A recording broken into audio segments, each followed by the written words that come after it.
Except I need to... Someone's not in the Working thing on it. yet. Kelly. Yep. Jeez. Just Someone. the worst. The absolute worst. I'm so the worst. How it go?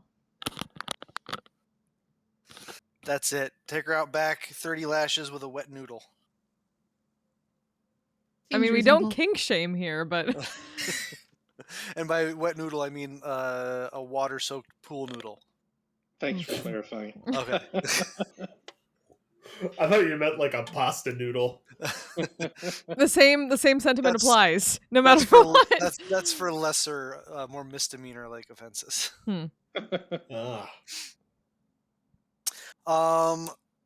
Who would like to recap Recap the red cap. the epic 5-hour marathon that was last session? God damn it. We had a party celebrating beating the dragon, during which Ossel overheard people grumbling that they didn't think we were very good leaders and that they did all the work and what were we even bringing to the table. And so in the morning we discussed more about getting to know the people more and letting them know what we do for them and hearing them out and stuff like that. Ossel and Mel interrogated the Kalkarian prisoner. Mel used the psychic dagger to help interrogate her and then executed her. And the guards went, whoa. And meanwhile, Donal made inroads to friendship with Farah and is now calling her cousin at every single opportunity. I do not plan to explain. I worked. Let Artanis live in mystery and confusion. I am going to be picking up legend lore. There you go. As soon as you get access to 5th level spells. I worked on learning about cold enchanting. Yes, you did. And we created some lamps. By the way, can I also throw out how I loved that thematically, as you just spent a ton of time in the wintry colds of Ethmon? Yeah, exactly. And we created some light cantrip enchanted lamps and distributed them around town to create light at night and create some goodwill, hopefully. Donal went around using plant growth for the farmers, and then we went to hag hunting. Farah died. It was a really long fight. I ran out of spell slots, but we managed to take out a horde of redcaps and the hags, and clockwise is a really cool ability. And I mean, that's not 100% technically how it works. It's not necessarily supposed to kill them, because it's technically just supposed to vault them into extreme old age. But thematically, in the moment, I thought it was cool. So. Cool, definitely. And that's about where we ended. It is, with Farah just feeling like you got run over by a chariot. Just absolutely mollywopped. But like at the same time though, Farah, not, because not to belittle yourself, like there's not a lot of people that could take that kind of a beating and stay not dead and not be dead. And take off. I mean, that's getting close to your. Lose my duel. You did. No, well, you did. No, that's debatable. I mean, that's got to be close to your record for most foes you've taken on in a single, like directly engaged with 8 red caps at once or something like that. But anyway, we pick up It is like 1 o'clock in the afternoon. The sun is pouring down into this clearing, this opening, in the woods. You can see as you look around you, the Dryads are kind of just like on the ground, unconscious, not moving. As far as you know, unconscious. You haven't really checked to see if they're dead or not, but kind of unconscious on the ground, not moving. All the extra that you see on the map, all that extra purple designs in the ground are gone. It's back to just the mushroom circle with the stone well that looks like it goes down into water and no longer. Well, if you were to go over and look down it, not that sort of like cosmic portal look to it. Also, is still a giant ape. I will drop concentration on that. As Ossel drops back down to dwarf size and form. I'll run around tagging any unconscious dryads with Spare the Dying, and that is all that I can do for them. They appear to be unconscious, though. Make a medicine check for me.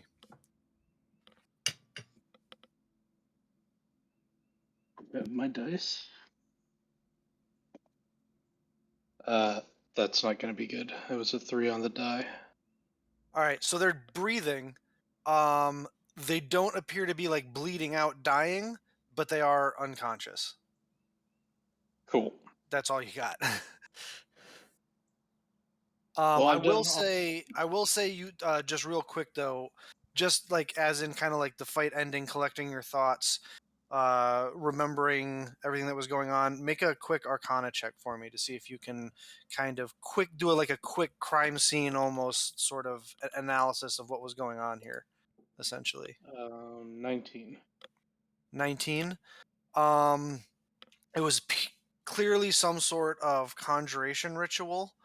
It would appear to you that the hags were using the life force of the Dryads to essentially hold open this portal and call certain fey beings to come through it.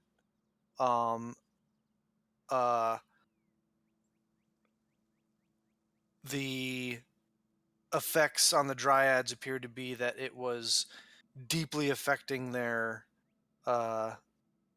physical well-being and life force, as opposed to looking like young, refreshed, smooth-barked young women. They look like as opposed to coming from the woods of Lothlorien anymore, they came from the forests of Fangorn. Now, though there is a little bit with the sun kind of beating down on them, a little bit of, I don't want to say rejuvenation happening, but there's certainly, without that spell sucking on their life force, they appear to be at least not getting worse at the moment. You do notice, however, there is a couple of Dryad corpses in and amongst the humanoid corpses that you noticed at the beginning of the fight. It's kind of off to the side over here. I will investigate those. While you do that, what's everybody else up to? Healing people. Yeah, I'm sitting the fuck down and bleeding. Ow! Farah, so you get the second level cure wounds. So Farah gets 19. So you now have 20 hit points, Farah. That's better. That's not what I was like before. So Mel, you get that. Before you were dead. Ooh. And then the Dryads get all of my first level 24 spell slots. Starting with Echo. And each of them gets a cure wounds apiece. Each of them gets a cure wounds apiece? Yes, each of the Dryads. All right.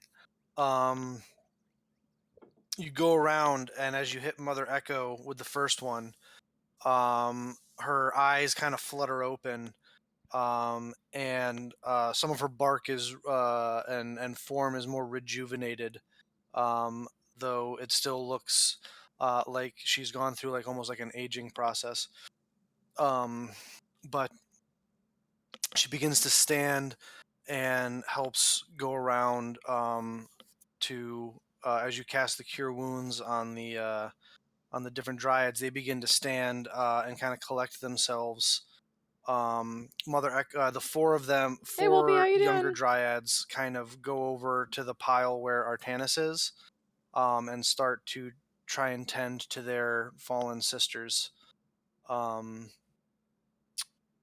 As Mother Echo kind of steps forward to talk to you, Donald, and says,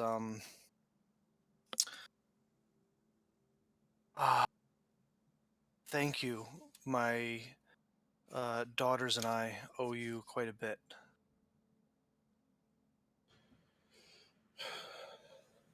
It was as much for our benefit as it was for yours. But you are welcome.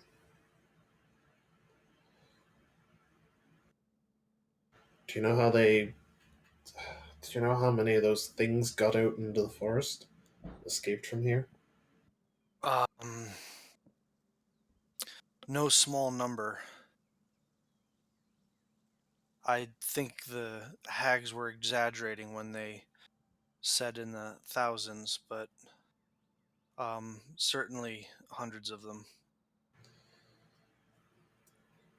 Would you care for a bit of help in getting them out?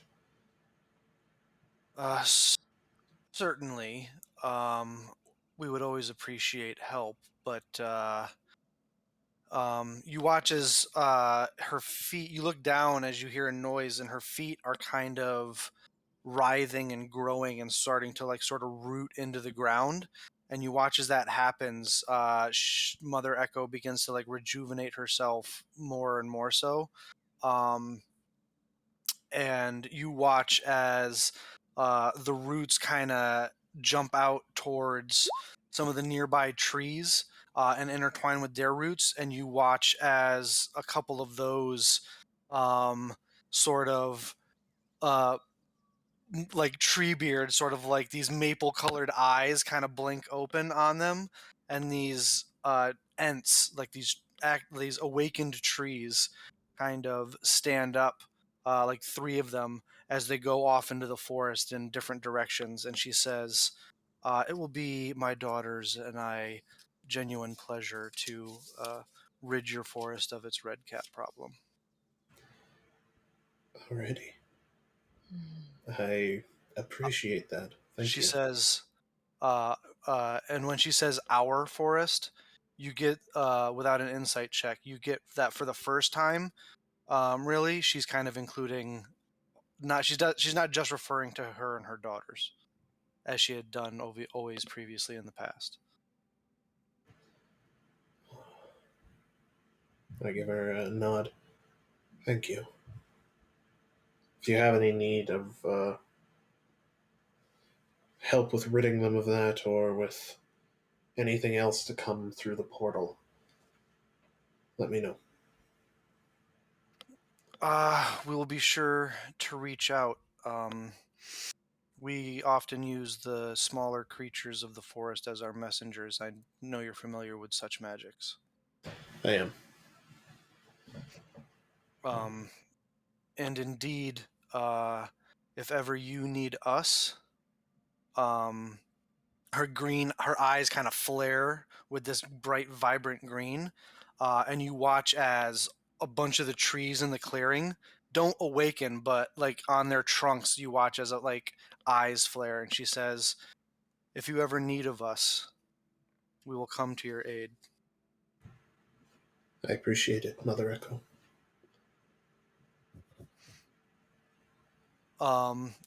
As you guys have just picked up an ally that has access to a siege unit.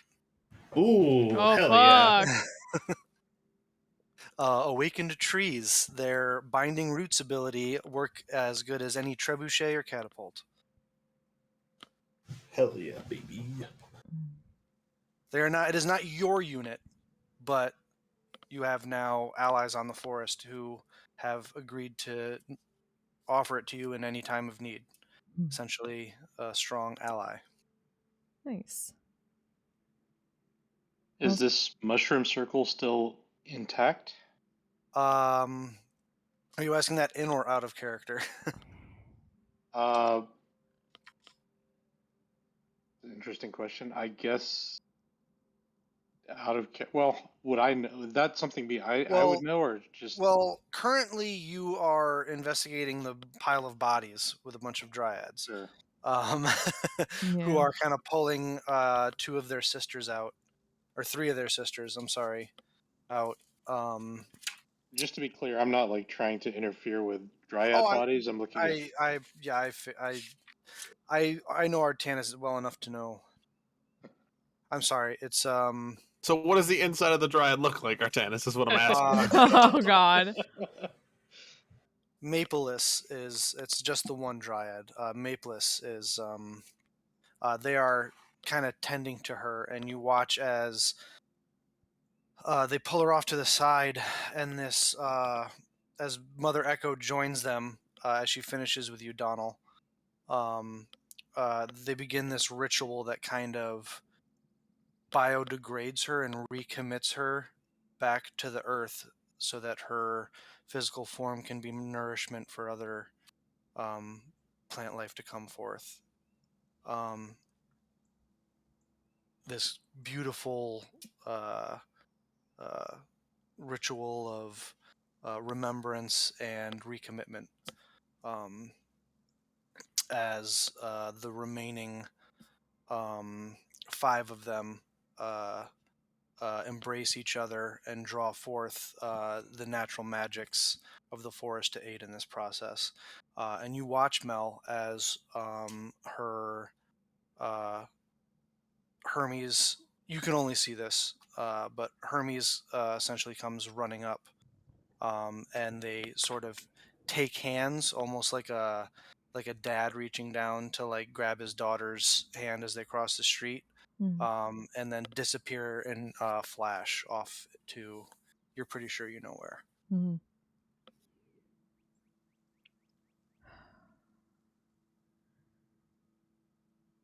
You're watching that and then thinking for a moment, like seeing Artanis still kind of over there with the other bodies. We have some messages to send now that we know. Well, we can't send them today. And I don't think I can. I think we established that I can't send to the Vine, right? You can't send to that masked individual. Because we kind of killed all the other members of the Vine we've met, right? Yeah, pretty much. So it was all the Vine members that you could send to are dead. Wait, she was masked the entire time when we were talking to her? Oh yeah, well, and you don't even necessarily know if it was a she, because she could have been using some sort of like thaumaturgy to mask their voice. Maybe. Well, we can at least contact our contact in High Hill that was dealing with them. Yeah. Finnan? Yeah, Finnan. You could reach out to Finnan. Yeah. No, that was her first idea, since he seems to have the contacts there. You can certainly send to him, Artanis. But Actually, hey, Zachary, how you doing? Just write him a note and send a courier. Than explaining it with 15 different sending spells. Yeah. That's true. You have access to such things, especially now. Mel, since you're over there with him, the 2 of you can make an investigation check in the pile of vine corpses. Okay.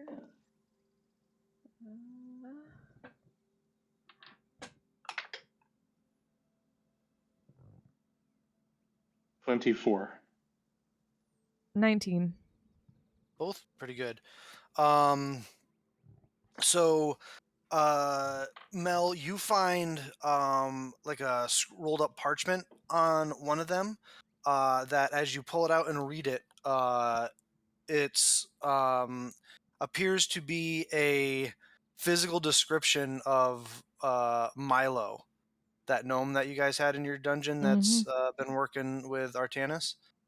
It appears to be a physical description of him and instructions to carry him on to Naraphos when they picked him up. As well as it says here that they were also supposed to pick up a shipment at the usual spot.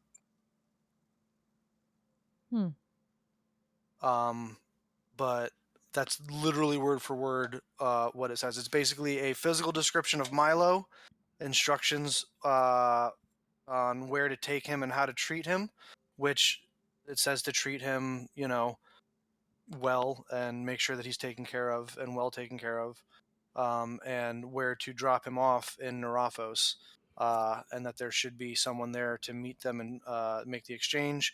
The same person is supposed to be taking this. I believe they referred to it as a shipment, or a as a shipment. Okay. Artanis, you find generally across all of them, they have their wounds are consistent with various forms of arcane induced damages, fire, like much as you saw, sort of. There's lightning damage, fire damage, necrotic damage, psychic damage, all things that you saw the hags using. As well as physical damage, slashing damage specifically, that you can see as being affected with some form of like there's some sort, like a tetanus sort of around it. You can tell from probably the rusted sickles of the red caps, as well as many post and pre-mortem contusions and bludgeoning damage. That appears to be implemented by Iron Boots. But they are pretty beat to shit. You do, however, find on one of the bodies, though, there is a between all of them, they have like purses that add up to about 573 gold pieces between the group of them, as well as they all appear to be armed. There is 5 of them. They all appear to be armed with various concealable weaponry, daggers and short swords, wearing pretty useless at this point based on all the damage they've taken, leather armor, as well as they have, you find on one of them something that you think is interesting. It is just, there's a leather cord holding a wood carved medallion that looks like just a almost like a little bit Celtic knotty, but it's all entangled vines. Well, this seems useful. And on the back of it, there's a sequence of numbers, like carved into the back of it. It's a very simple, like, talisman, like necklace. It's like literally like a leather thong that's like would have been tied around the back. That's kind of wrapped around this wooden, like, hand carved little medallion, and on the back there's a sequence of numbers that are like carved into the back with like some sort of, probably like a dagger or something, like that. That is 4, 14, 37, and 6.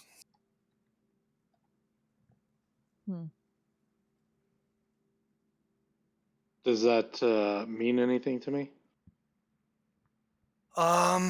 Make Or would that mean anything to me? I'm just gonna straight out say you don't even get a check, Artane. It doesn't mean anything to you. Sorry, Sure. not at this moment. Because I mean, I'd honor like in my game, natural 20s and natural ones are automatic failure, and automatic success. So it wouldn't be. Yeah, it would. Yeah. So no. But Mel, make a history check with disadvantage. Okay.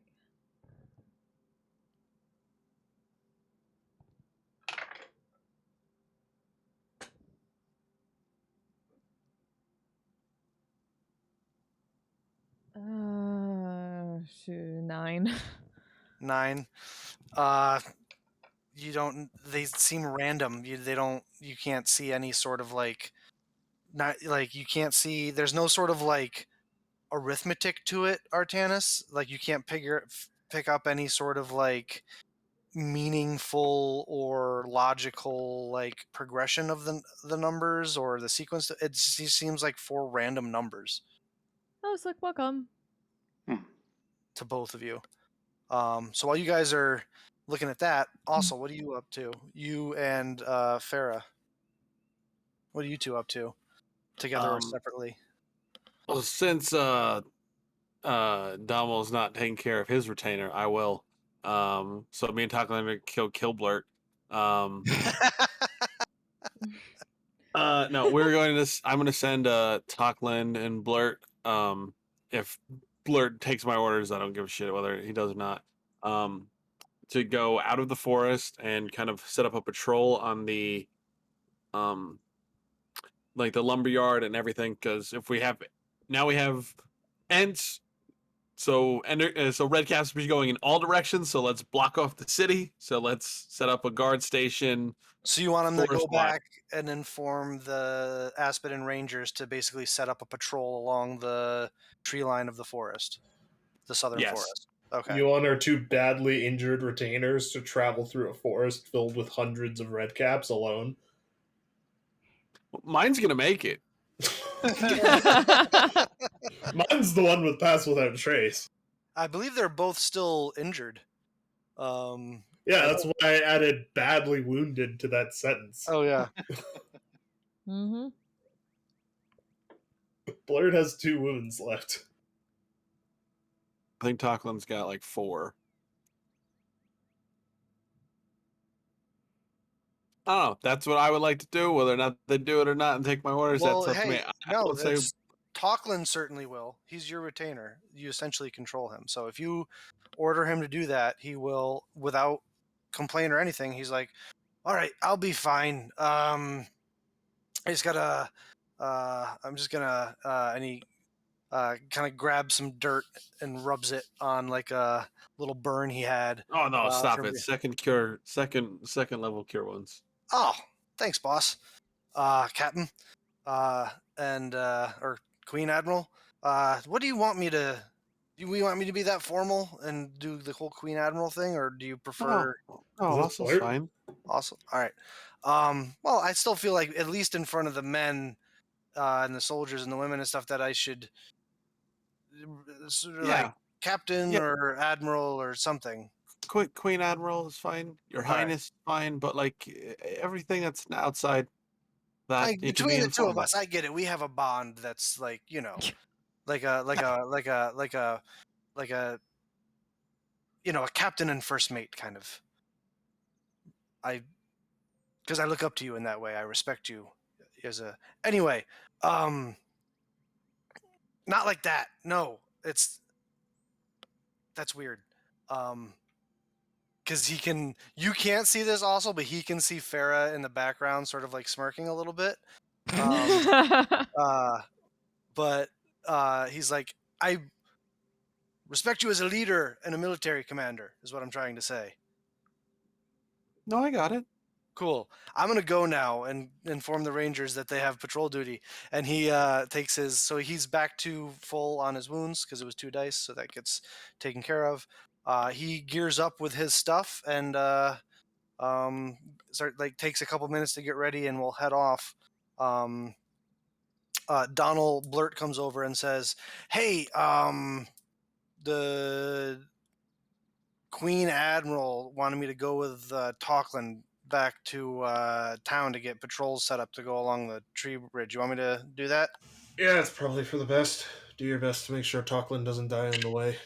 As he comes up to you looking like he just went 6 rounds with Mike Tyson.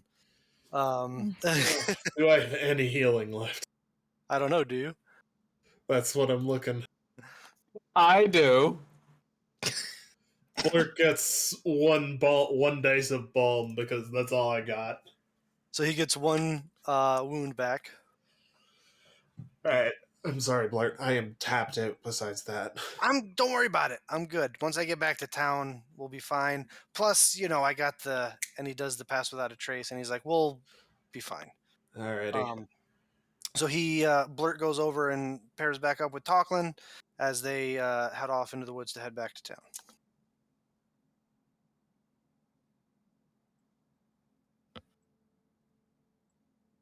What's Farah up to?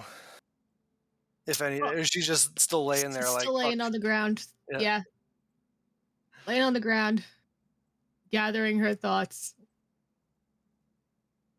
trying not to be pissed off, but also like we won, right?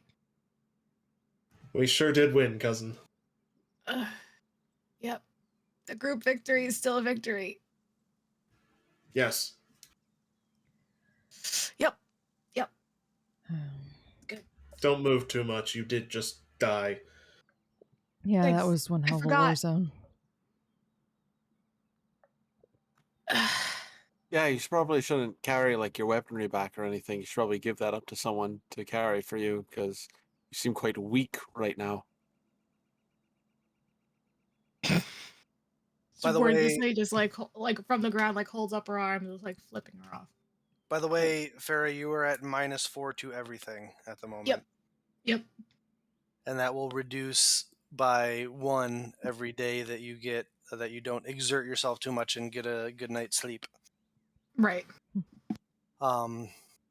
Do I see what the other dummies are looking at this stupid Celtic knot thing? Probably. They're probably not like hiding it or anything. They're standing over by a pile of corpses looking at shit. Yeah, gross. What's everybody spying at? I show her the pendant. Don't all come over too, I guess.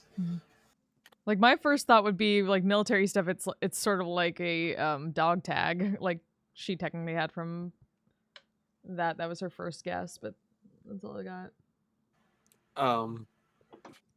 Being a nautical person, Bill, is this longitude, latitude coordinates? If they are, they're not. No. If they are, they're not. No, I was gonna say if they are, they're like, wait, no, they're just not. I'm just gonna, they're not. Would I be able to recognize them at all? Same kind of answer for Yeah, as Artanis. I figured. No. I figured I'd ask though. Yeah. I drop it in the bag of holding for now. Or are you gonna do your soul bonding with it? Maybe Pickle knows something about it. Maybe tomorrow. Maybe. Oh, does anyone need healing? I got turned into Big Monkey pretty quick, so I got a bunch of my spells. Does anyone need healing? I would Point not towards turn it Farah. down. I'm all right. I'm great. I'm perfectly fine. If you genuinely feel that way, it's probably the resurrection sickness talking. Yeah, we're both bleeding. I'll give a cure wounds to Artanis. That's 5 points. One to Thank Mel. That is 6 points. And you know what? I'll just keep my last one because the other person said they were fine. So. So Mother Echo and her daughters kind of come over and say, "You're welcome to stay here in our grove for as long as you like and take respite. We should be safe here now. We ourselves will be resting here for a while, getting our strength back. We're going to go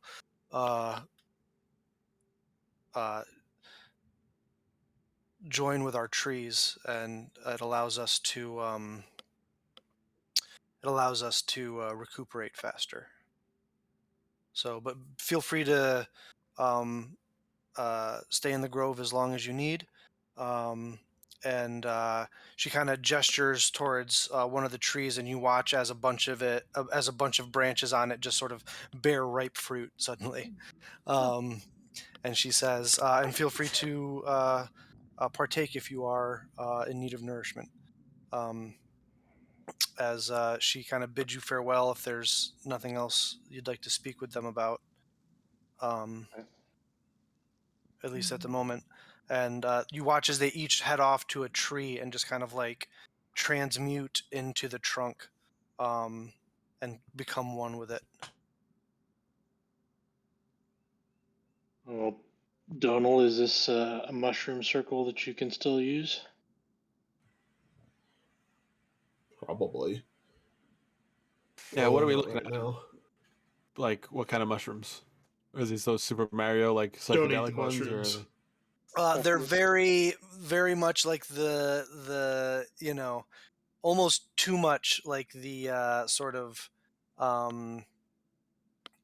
traditional image of a mushroom, with like the stem with the large like colored cap, maybe with a couple of white spots on it, and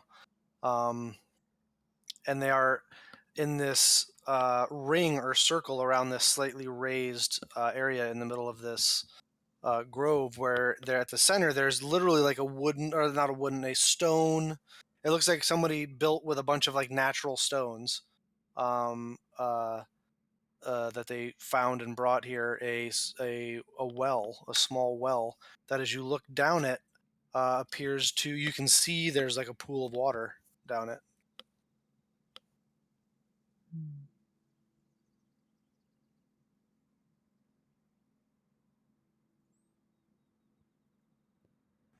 So nobody's curious to eat the mushrooms or go down the well. I mean, the well doesn't look like it's working right now. And I would not want to eat any of these mushrooms. How far down is the water in the well? As you look down, it's probably like 10 feet down. That would probably have been a question for them, just looking towards a tree. I mean, would I be familiar with, now that I've actually seen a mushroom circle, would I be familiar with more or less what this is? You know essentially what it is based on, like, you've never been in, like, this is the first time you've ever seen one in person. Mm-hmm. But from your people's lore and general history knowledge that these are generally places where one can travel back and forth to the Feywild. Some of them are more potent than others. Some only work at certain times, and those times can be, the intervals in between those times can be long past distances of time or short, or some of them are when certain planets are aligned or the moon is in certain phases. So some of them are just kind of always open. Some of them are just places where the sort of veil between this realm and the mirror realm that is the Feywild are kind of loose. So people of certain arcane abilities can it's easier for them to open portals or whatever, but they vary greatly. And they're supposedly kind of all over the world, as far as you know it. Yeah. Yeah. It's portal to the Feywild.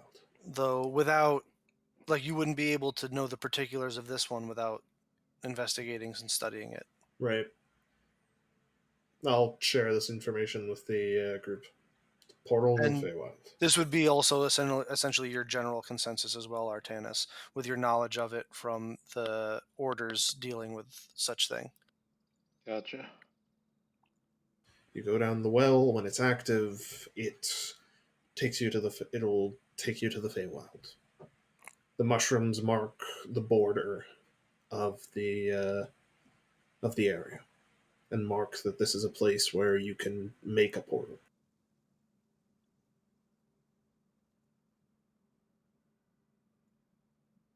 So the mushrooms are like a road sign, and then the well is just a well right now. Right now, yeah. But at some point, it'll become more like what we saw when we first got here. Well, magical and fey creatures can come out of it and go through it. As could we, if we, for whatever reason, had need. Well then. We should probably close it off then. We can't. I have a sledgehammer and I see a well that can be smashed, so I beg to differ. No, like the portals are opened by things much more powerful than you or I. If you try and break it now, it'll open itself back up again. If I understood what you were telling me last session correctly, Bill. Yeah. You could, like I was saying, and that was as it was in its form when you saw it, that it could be like, so basically what I was saying last time is outside of something along the levels of a deity or something along the power levels of like a wish spell, you could not permanently shut down this portal to the Feywild. Your simpler transmutative magics that deal in negating magic, like dispel magics and counterspells and stuff, could temporarily like short it out and close it for brief periods of time. But you, outside of those more hefty stuff, you probably couldn't, or not probably, you wouldn't be able to close it permanently. Relay that along to the group as well. And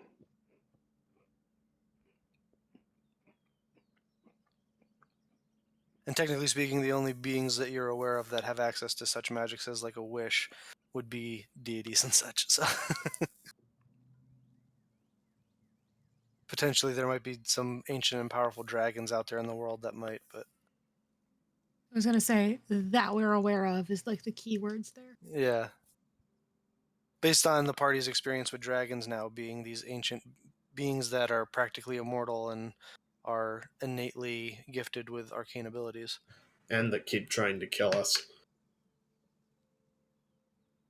Well, you keep wandering into their territory. Debatable. Hey, Jenner, how you doing? So, short Welcome. rest, guys? Sure. At least. Yeah. Don't sleep in the circle. You might have very bad dreams if you do. You're not pitching this fucking having this thing on our island like very well. I'm not trying to pitch it. The fact is that we Relaxing can't more. really get Yeah, rid good. of it. I'm just doing my best to tell you as much as I can so that you don't get yourselves hurt by it.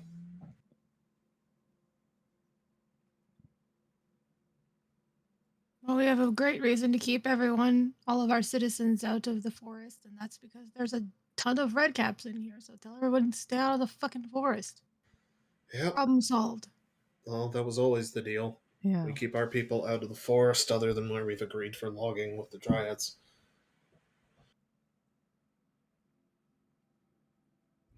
Now it's just a little bit more violently enforced, I suppose.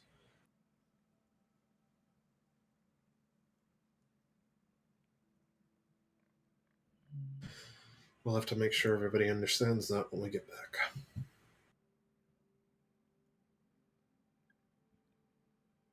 Farrah's gonna sit up, peel off her armor, and go sit against a tree and take a short rest. All right. You guys begin a short rest and finish a short rest. spoilers, you guys are gonna finish your short rest unmolested. Yay! So you There's can much start, rolling hit dice and all that good stuff. I got excited. I thought you might permanently burn some hit dice last fight, Artanis. I've thought about it.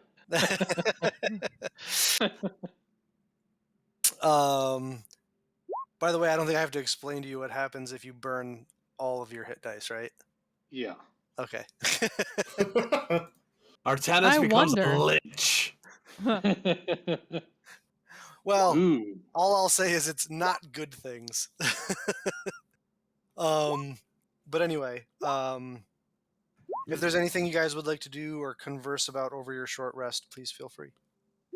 I pull out a fluff ball from the bag of tricks and summon back Barry. Is I that what guess. you rolled? I don't know. I did. I rolled an 8. You rolled an 8? Let me check my handy little cheat sheet. Yeah, it's the brown bear, so Barry. Barry. Yeah. Hey, Barry. Nice to see you Hey, again. how's it going? How you Not been? bad. Yourself? I doing pretty good.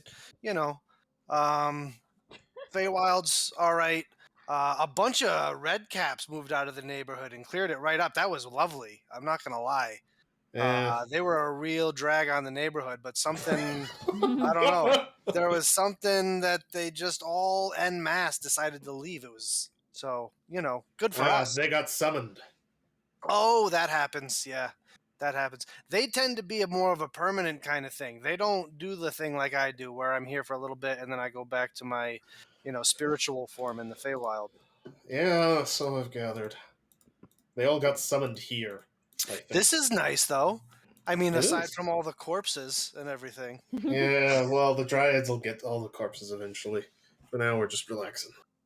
But this is lovely. You think you could keep us company on a nice, lovely walk through the woods until we get out of there? Sure. I mean, I'm not going to lie. This is probably one of the nicest tasks I've been asked to do since ever being summoned from, the bag and stuff. So this is actually a nice change of pace. I Until appreciate he runs into all those red caps. Yeah. He just runs into him and he's like, Frank, you son of a bitch. You never picked up your dog shit from my front yard.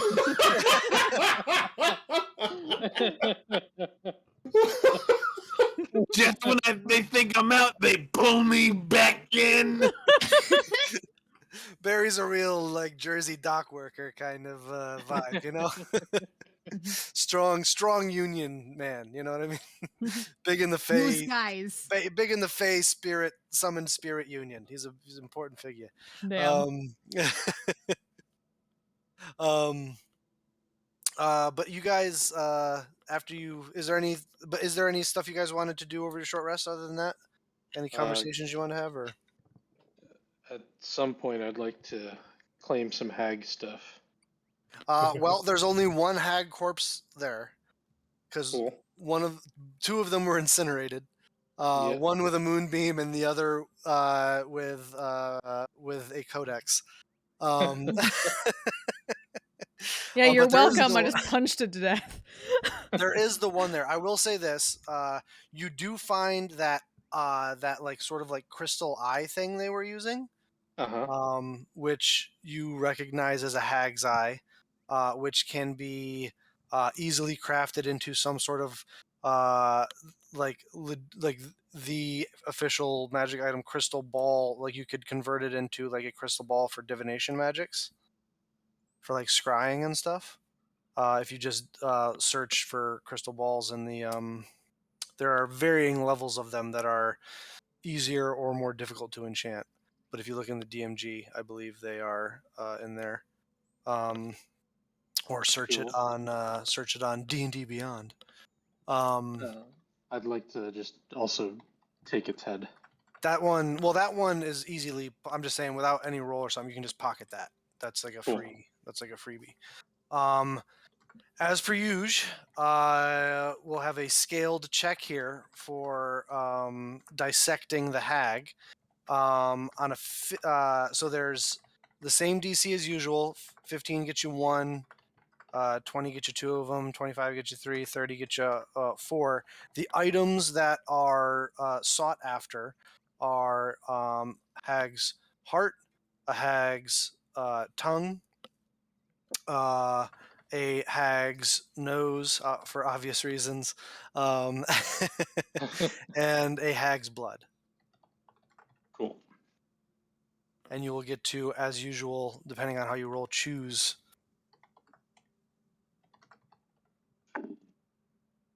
Ooh, that's good. With guidance, is 29. 29, so you'll get 3. You get to choose 3 of the 4. Heart, tongue, and nose. Heart, tongue, and nose. And I'm assuming you have the preservation jars for all of this? Yep. Excellent. And would also like to just claim the remainder of its head. Not for magical purposes, but something else. Certainly. I don't think anybody's going to stop you. The most terrifying lantern in all of town.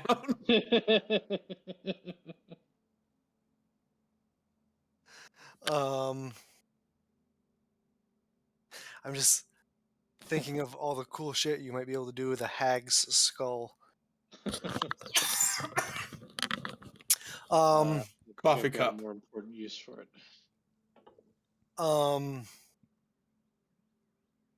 If there's nothing else that you guys would like to do here while you're short resting, you have a nice leisurely stroll through the forest back to your keep.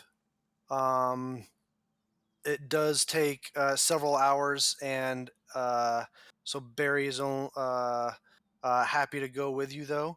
And his keen smell keeps you alerted to any potential dangers. And when you get to the edge of the forest, you can see that there is already patrols going up and down the tree line on the borders of the southern forest.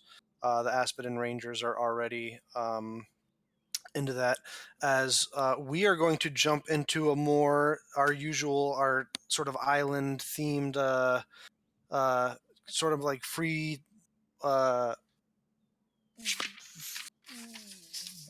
timey-wimey sort of thing. You guys are on control of the calendar dial, essentially, on how fast you would like time to pass at this point and what you would like to accomplish. So I will say my catchphrase. What would you like to do? Hole up. I'm ready. Let's go ahead. Let's start with this official date keeper. What is the date? The date that we get back from hag hunting is April 6th. April 6th. Great. So it is April 6th. The next big thing on your calendar is April 28th and 29th is when the granary should be finished and the dwarves arrive around that time.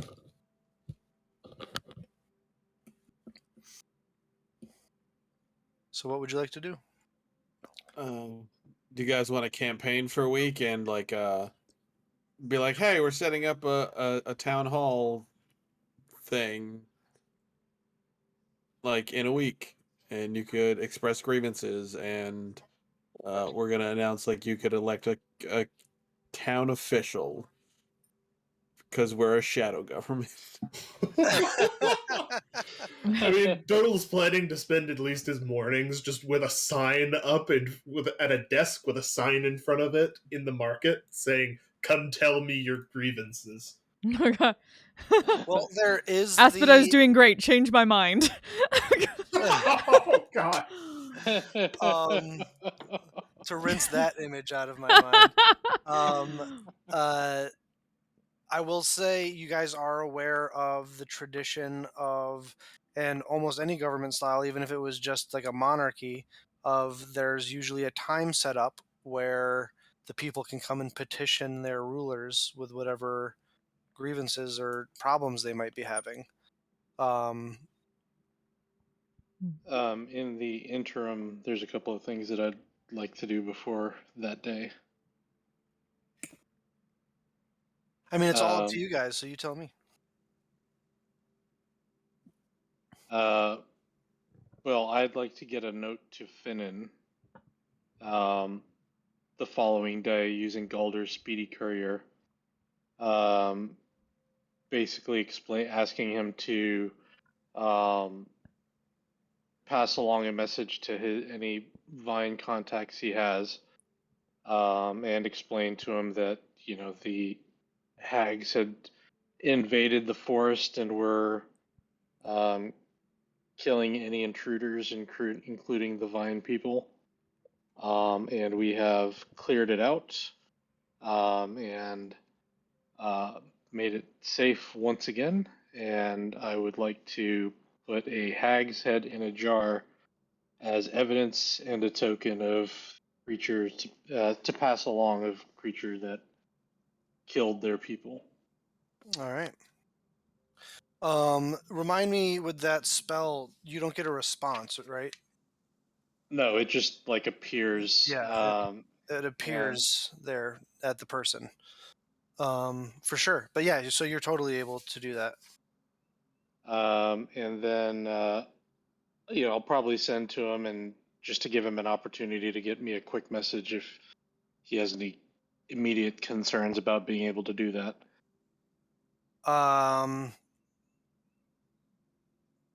He just says, I'll be sure to pass it along.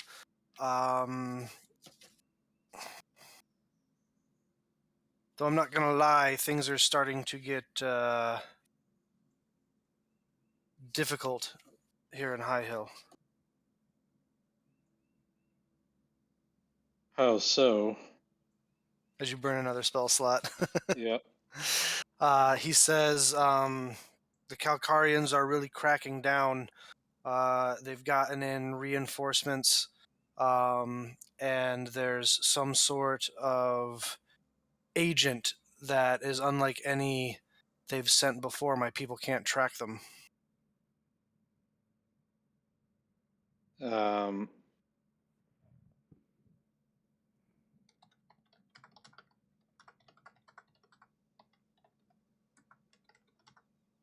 Sounds like what's their name?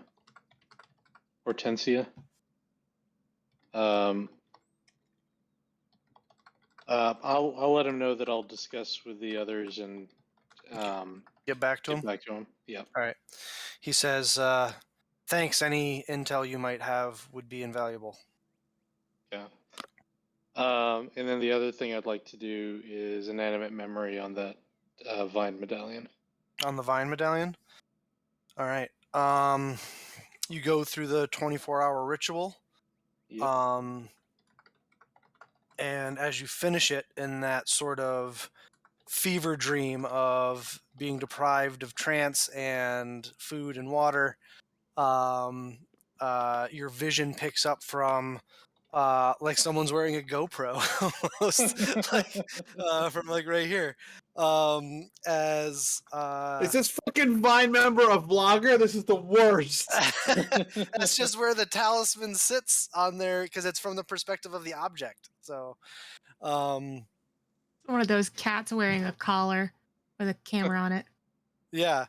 But you see a vision of a group of 4 other individuals of varying. It's certainly the corpses, the other 4 corpses that you found that weren't wearing this medallion of the Vine, as they are sort of you're seeing them from the back as they're tracking through what is clearly your southern forest,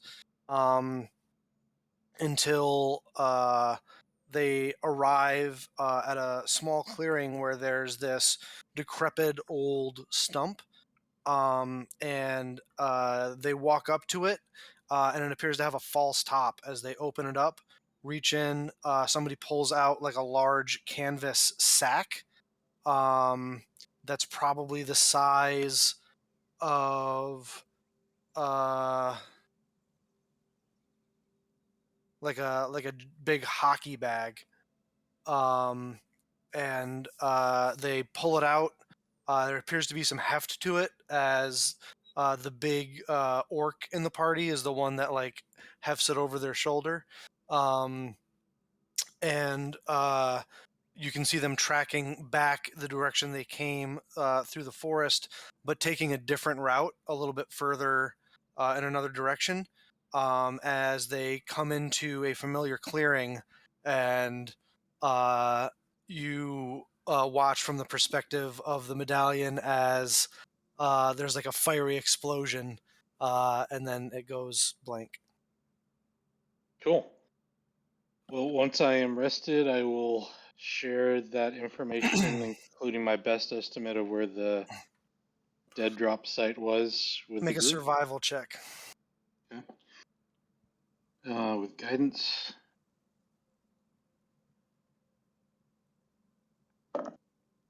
With disadvantage, because I believe you'd be doing this while exhausted. Trying to, making the survival check anyway. Not conveying it to the others. So that's a total of 12.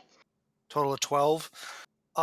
Based on their walk from it to the clearing, you're not 100% sure what direction or where it was going from, but it's within probably a couple miles of the clearing. Okay. Well, I will share that information as well as what Finnan shared with me at our Breakfast of Champions the next day. What's everybody else doing for this week? It seems like as you guys are, it sounds like you guys are fast forwarding a week here. Correct me if I'm wrong. Donald's setting up his sign and desk in the market to do some work and field grievances. And in the mornings, in the afternoons, he travels over to the Eastern Island to get started on cleaning that up. And at nights, he does more work, and he sleeps during the travel back and forth to the Eastern Island. Donald's running himself ragged. It is the family way. It is. I'm going to have you make a Constitution saving throw to see if you have a point of exhaustion at the end of the week from doing all this, running yourself hard like this. 14. Indeed you do. You will, anyway. You're going to have a point of exhaustion at the end of the week when we come to this town hall session, I guess, is what you guys are calling it, where people can come and redress their grievances. Donald, you're kind of getting a preview of this from a lot of people. It appears that the people's major complaint, as far as you can tell, is that you guys, up until this, obviously right now, haven't been around much. You guys have always been off doing other things, which they find heroic and beneficial to the world and society, but and not that they don't think that you're, and they've been going to your retainers a lot and they think that they're capable, but supposedly you guys are the ones in charge here, and it's mostly an absence thing. The other side of it too is there's been a sort of like a lack of direction, like a lack of a sort of top-down sort of leadership, kind of like, this is and structure, really. Almost like having kids, they find a lack of structure and and direction, and it's not good for them. But no one seems to have any problems with you guys personally. There is some grumblings about not having running off with it before having like all these people coming here without setting up all these different societal infrastructures, not even necessarily like physical infrastructures, and so you end up with people sitting in dungeons for amounts of time that are longer than should be reasonable, based on their crimes and whatnot. Even though they were well taken care of while they were there.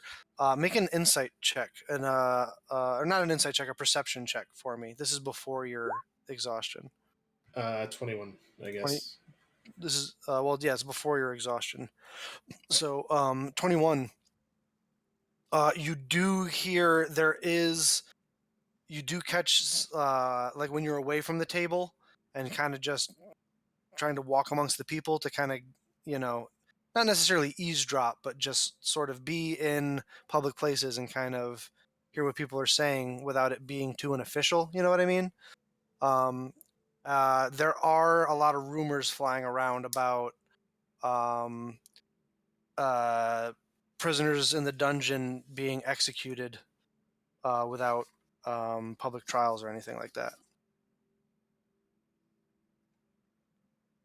All right. Well, I will relay all of these things to the party at our breakfast of champions, and in return, kind of By the way, give. I love that you guys have come up with a term for it. Breakfast of And, champions. It's in ret- amazing. It's like I see you guys like the Justice League at the Oh, Hall of God. Justice, sitting around a Wow. table, but also there's breakfast food all over it at the same time. Amazing. Now it goes Wait, everywhere. wait, Solomon where the- Grundy want pants too. All right, so we're the Justice League. All right, who's the important questions? Who's Superman? Who's Batman? Because we already know Farrah's Green Arrow. What's going on? Oh my god. Farrah's actually probably like Hawk Girl with the hair. No, the I big just pants gotta and go. stuff. I just gotta go. Drop myself Wonder or something. That hurt, dude. Artanis is 100% Wonder Batman. Woman. Yeah, I don't think any of us is really the Superman.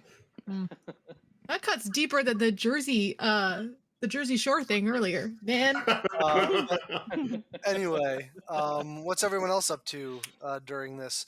Farrah's probably taken 4 days to just chillax and let her body recuperate and get rid of those negatives. Yeah. Moment. Donald probably drops in on her at least once a day at extremely inconvenient times because it's just whenever he can squeeze time in to check on her. She very patiently at first, and then with more and more irritation. Thank you. Thank you. I'm fine. Everything is fine. All right. And then once she's no longer at -4 to everything, Yeah. probably would assist in hunting down the remainder of the red caps. So you start going on patrols with the Aspidin Rangers and stuff. With the level you're at and with the soldiers that you would have around you, we really don't need to roll up encounters for that. It's going to be fairly easy for you to deal with small bands of red caps, especially with soldiers at your command. But certainly,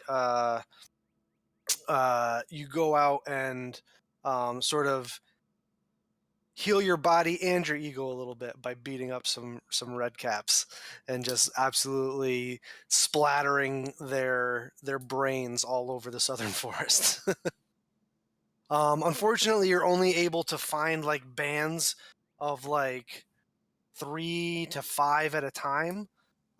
They don't appear to be like super clumped up, so it's hard to get a handle on their actual numbers. So you're essentially fighting against an entrenched guerrilla force at this point with these things. The Dryads are certainly helpful, offering to awaken trees that can patrol with you for the day, as well as using their access to the critters of the forest for intelligence purposes to help you locate like small cells of them and go take them out. And also allowing you to kind of set up as a sort of forward operating base and place to bring any wounded back to their glade, as they are all quite adept healers as well. So any of your patrols that are going out, I would like to have you, Farrah, make a leadership check. It can be any of the charisma checks because it depends on your leading style. So it can be deception, persuasion, or intimidation. But go ahead and make a leadership check for me. Awesome.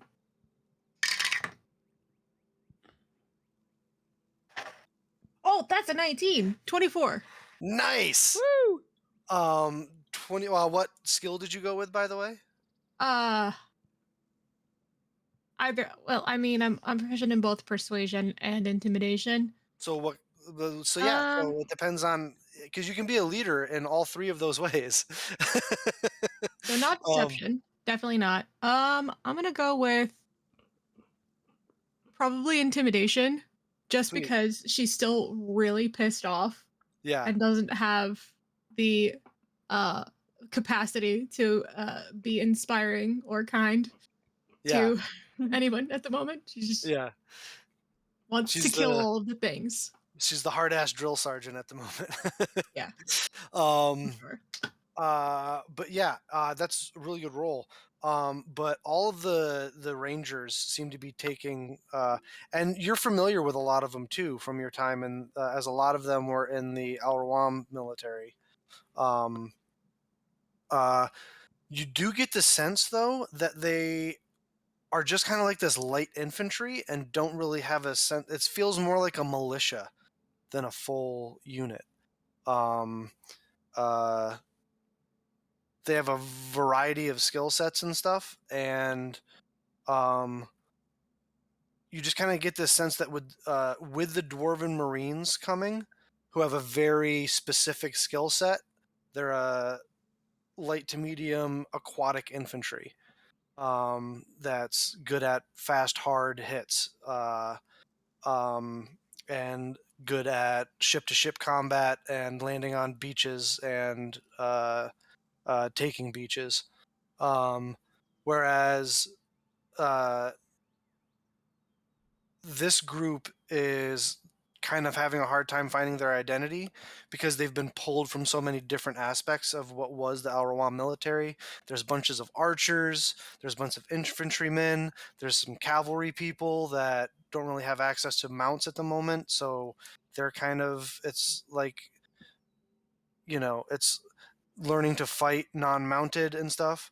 So you get the sense that in mechanics terms, you might be able to shape and mold this unit into any of the kinds of units that are out there that you have access to via the mechanics that we use for large scale warfare. It would just take some time for specified training, which you could actually do yourself, and money for re-outfitting them to do a specific. So if you wanted to mold them into archers or cavalry, once you build a stable and livery so that you can give them mounts, or heavier infantry, because right now they are kind of just using patchwork, like thrown together armor suits. Like if you wanted to, once you're, you know, once the market and Ur's full blacksmithing shop is done, you could start putting them to work on building all of them like heavy armor and stuff, and outfit them that way. There's or if you wanted to start the construction of siege engines to turn them into a siege unit, you could do that. But and spending time with the soldiers, that's and being out in the field with them, that's the sense that you're getting. Dope.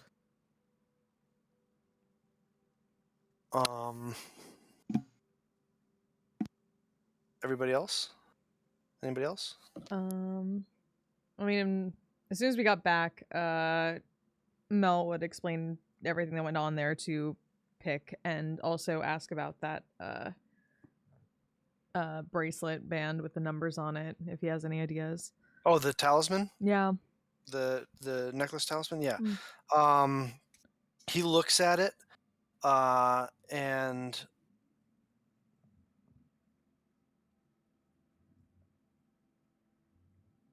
he says,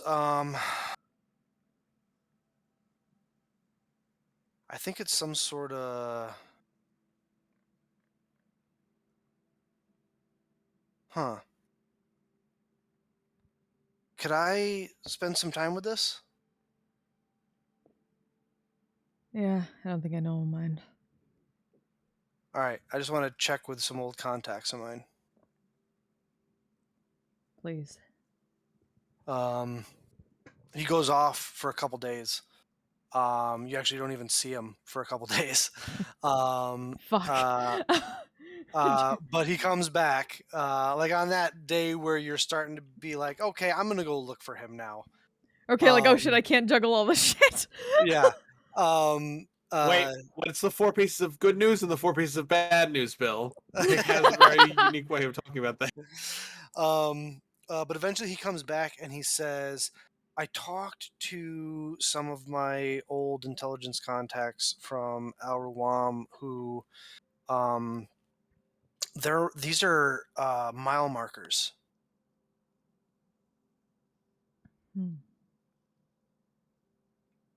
They're mile markers from so the trade caravans that used to travel from Al Rawam to Narafos. Just immediate recognition of that. These are mile markers for oasis stops along the way to and from. And the reason that there's the 6 on the back end is because once you get past the middle mile marker, it starts to measure from it measures from the distance of the closest city, essentially, whether that's Al Rawam or Narafos. Just sudden immediate recognition for that because she used to travel those with Acheron. Yeah, these, though, he says, appear to be Vine outpost stops that are not on the traditional trade routes that used to run from Narafos to Al Rawam. Huh. Okay, that makes more sense. So one being 4 miles out from Narafos, 14 miles out from Narafos, 37 miles out from Narafos, and then 6 miles out from Al Rawam.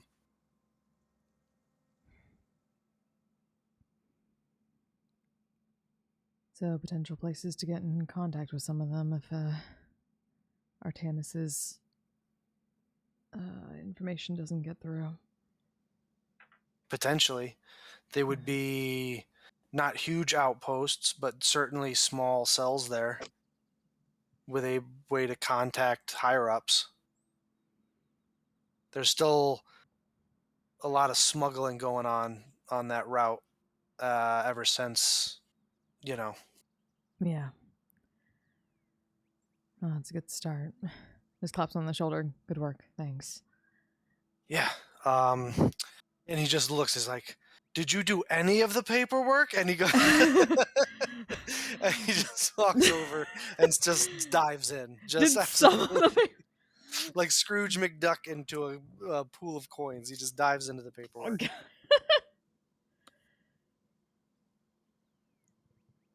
And a couple hours later, he comes by and he says, I need you to sign this, and then disappears again. For you go through that. What am I signing? Don't worry about it. Yeah. At this point, I think he should be in charge of all of this shit. God damn it. And he's like, well, you're the one wearing the... Then he points to your eye of the phantom. Look, some people are meant to be, I'm not a spotlight kind of guy. You know what I'm saying? I'm the guy behind the guy.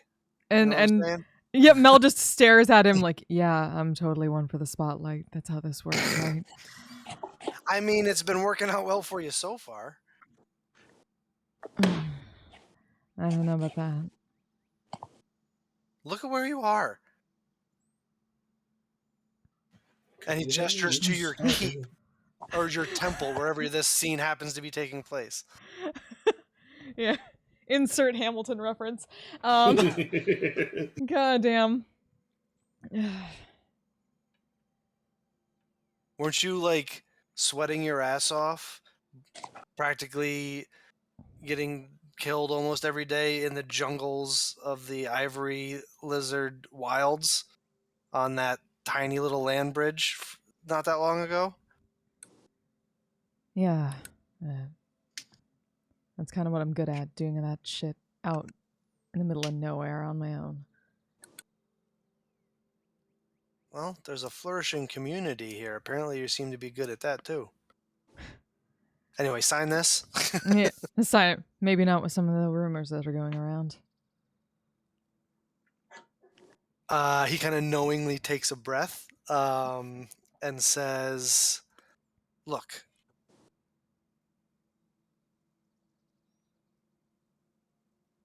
I can appreciate those people's sentiments, but those people don't often want or need to know what kind of things have to happen to ensure that they can continue to make such complaints.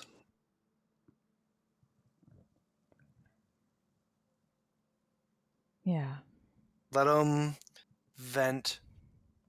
At the end of the day, in their heart of hearts, they're thanking you.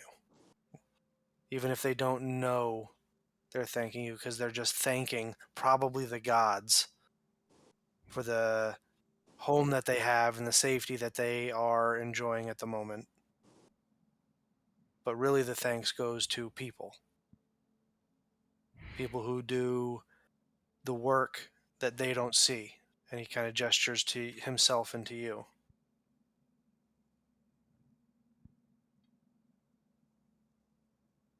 We'll go with that. All right.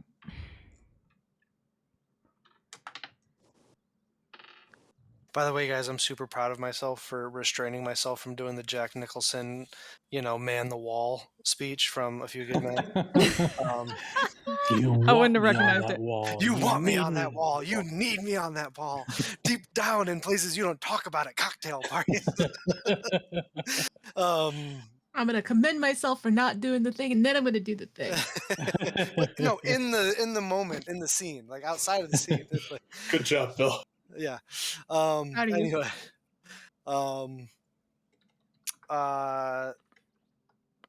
The end of the week rolls around, unless you guys have other stuff that you guys want to be. Did I miss anybody? I'm just gonna check on Talklin real quick. Okay.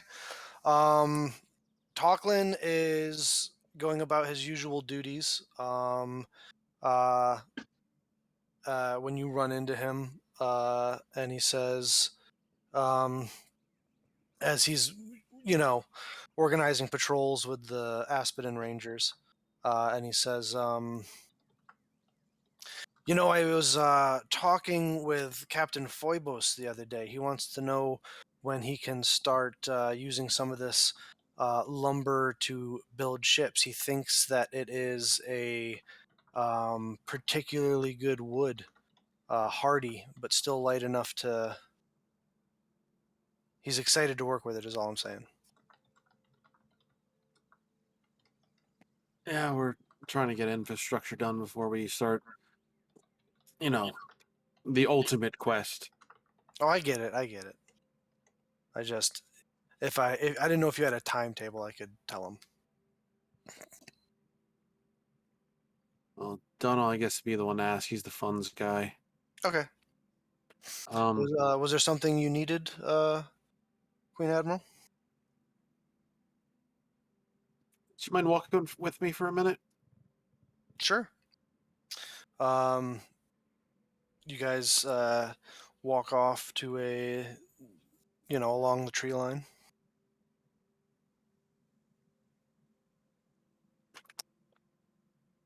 I don't scare you, do I? You seem kind of flustered last time we spoke. I know you almost died, but Well, that's there kind was of my that. everyday. No, I was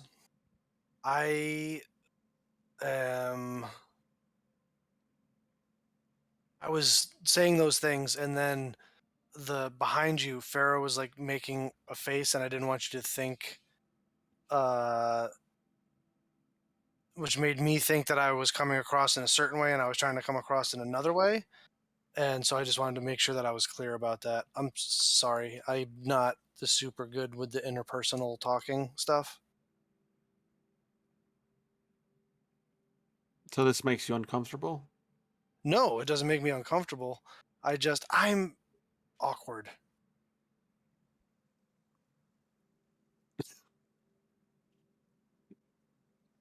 I'm astounded of how like similar we are sometimes. Well, maybe that's I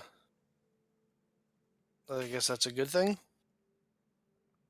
Yeah, it's nice to have someone who's of the same mindset. Can I make an insight check to see if he's not telling me something? Sure, make an insight check.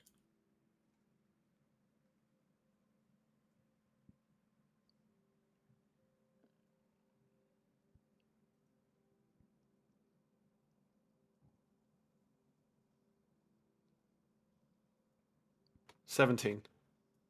17.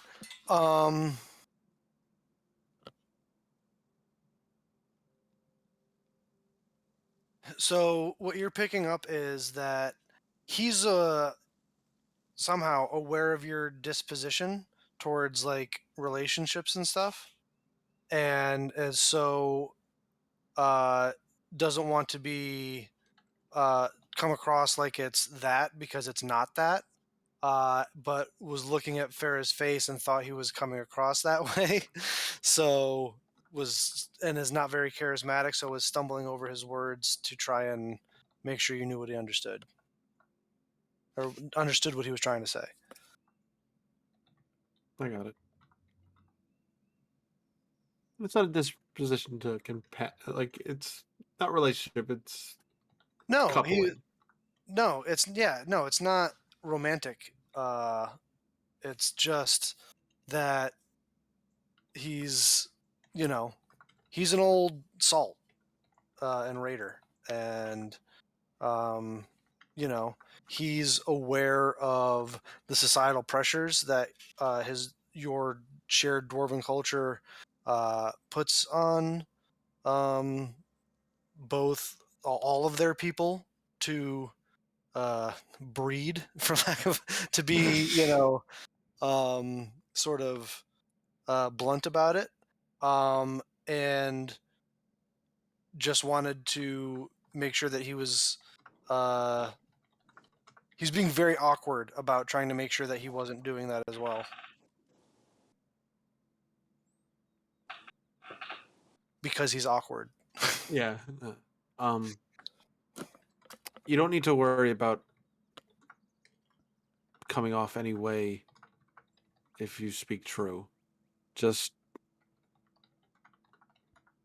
people look up to confident people, and I am pretending a lot of the time to be a very confident person. So You're pretending? I would recommend that you don't say that. I would recommend that you don't say that in front of the soldiers. I know that. That's why we walked away. Oh, okay. All right. No, that makes sense now. But confidence in everything is very important because people entrust. So these Rangers are going to look up to you, and the Marines are going to look up to you. So I need you to pretend like you got iron in your spine and steel in your stomach at all Hey, times. you know what? Put a Calcarian opposite me and an axe in my hand, and that's there. It's this stuff that's hard.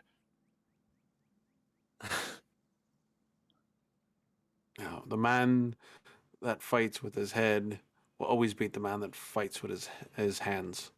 So, sadly. That's why I'm not in charge.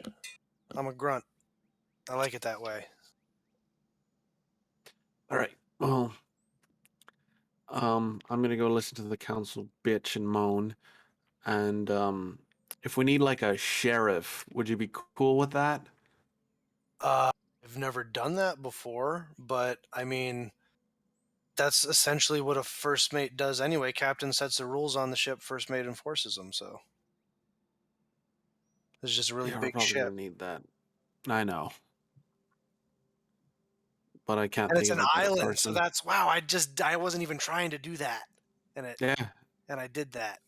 it's like a land ship. Yeah. Oh, he's fucking. I'm just going in my head. Russell just goes, "Oh, he's so fucking dim between the years." Yeah.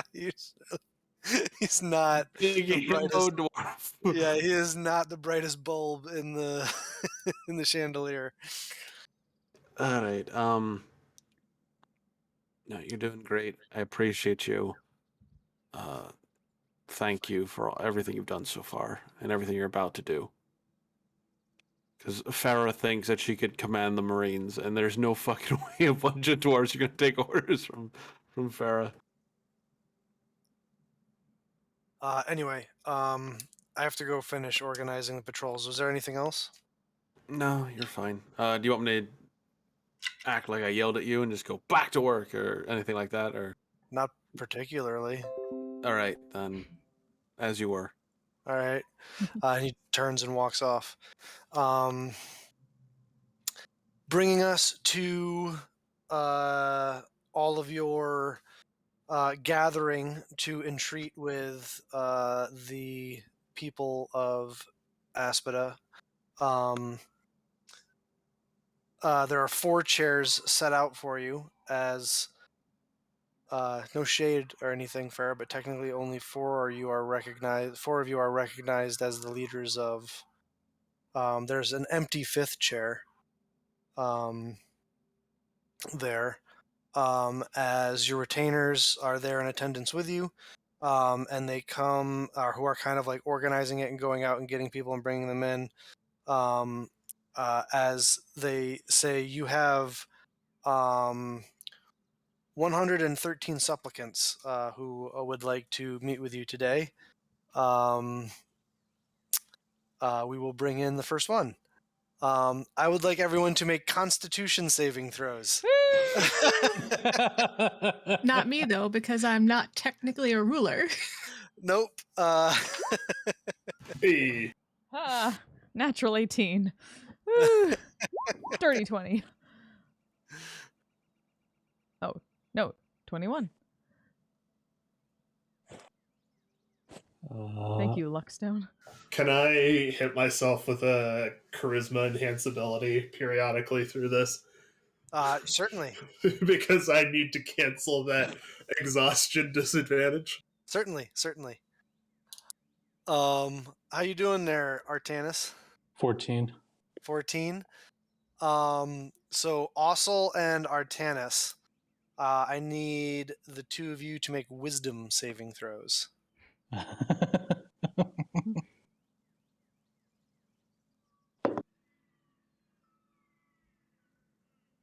17. I'm very curious what this is for. It's for the ear beating effect we're about to take. Sorry, what did Ossel, you got a 16 again? Yeah, 16 again. Artanis? 17. 17? All right, so whoever wants to go first can go first. But at a certain point in this process, each of you snap. And like Oh. Oh, no. snap at one of the citizens. But I would like you to tell me what the complaint is that is your breaking point. It's several hours into this for each of you, and what the person is doing that is being particularly obnoxious to you that makes you just snap at them and tell them off. I'd like it to be like one of the shop sellers at the market. Okay. Like asking for like, you know, more territory or to push out a competitor or, you know, some kind of. Oh no, this does not make you look good to the other people because you failed at this. So it's something petty. Okay. Let me think about that. I got it. Ossel, what's yours? We have a noise complaint specifically coming from the tavern by the port side from another resident that is set up their homestead somewhere near there. And flavor-wise, I'd like them to have a terrible, like, short with like long bangs in the front, kind of over one eye, like kind of mussy in the back. Oh God, the Karen. The reverse mullet. Oh no. We're just like, they're like, yeah, they're making a lot of noise. And you can just, but feel free to ad-lib, and then I'm just going to snap. And I'm going to yell. I'm going to turn the gain up a little bit on my mic.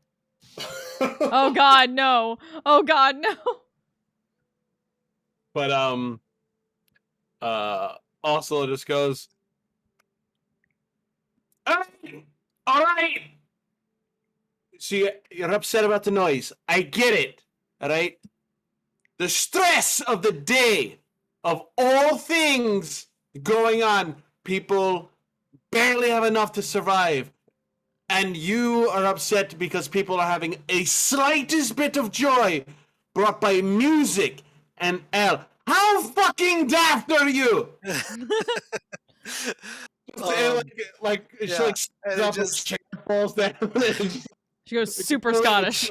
And she just stands there clutching her non-existent pearls at the audacity. Oh, I mean, just completely aghast and in no way able to understand why you're having this reaction. I have small children that are trying to sleep. But Nobody cares about your clutch goblins! Fuck off! Also,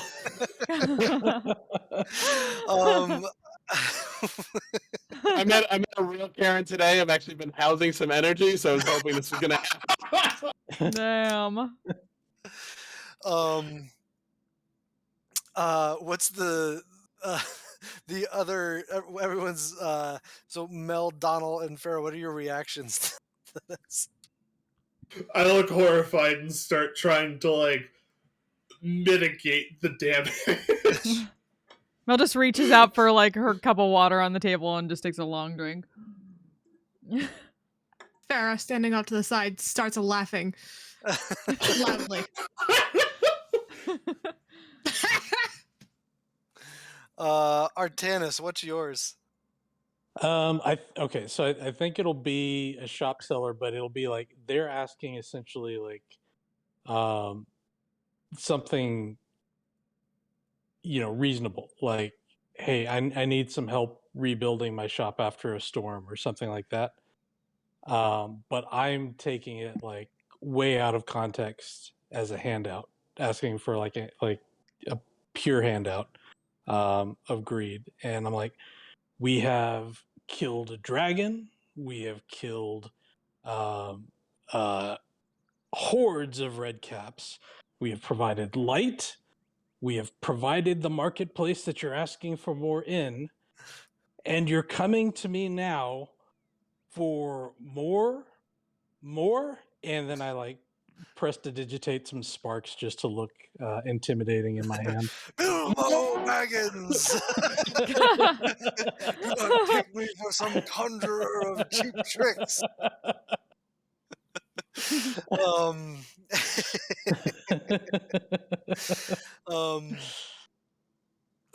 Indeed. So at the end of the day, after you see the last supplicant, you see Artanis and Ossel kind of pinching their noses and stuff as your retainers tell you that was the last one. And how this went will maybe you'll see results of it in the future. Who knows? Well, Mel, you did great. This was fun. We should do this again. I enjoyed this. Oh God.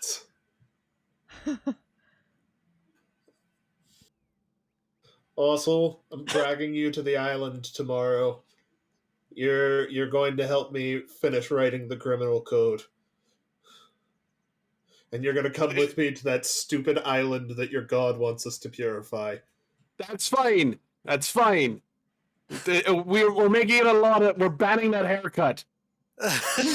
Wow. We can't just ban haircuts. Again, I'm a leader. I will put it to a vote right now. Does anyone want the Karen haircut?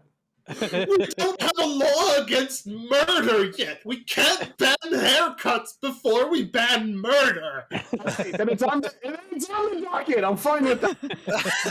We can't. We can't ban haircuts before we ban murder. That's going in my quotes. That's going in What my a quotes. sentence. Woo. Thank you, Dungeons and Dragons, for producing that Actually, I need to turn on my sentence, chatbot first so I that can get organization of those specific words. Wow. That is a sentence that Oh. what leaves that chair has never been said before. Yes. This went exactly as well as I hoped it would when I thought up this idea. Oh, goodness gracious. All right. So with that being done, we open it up into a much more fast, like weeks and months sort of version of this downtime that we're getting into. Ossel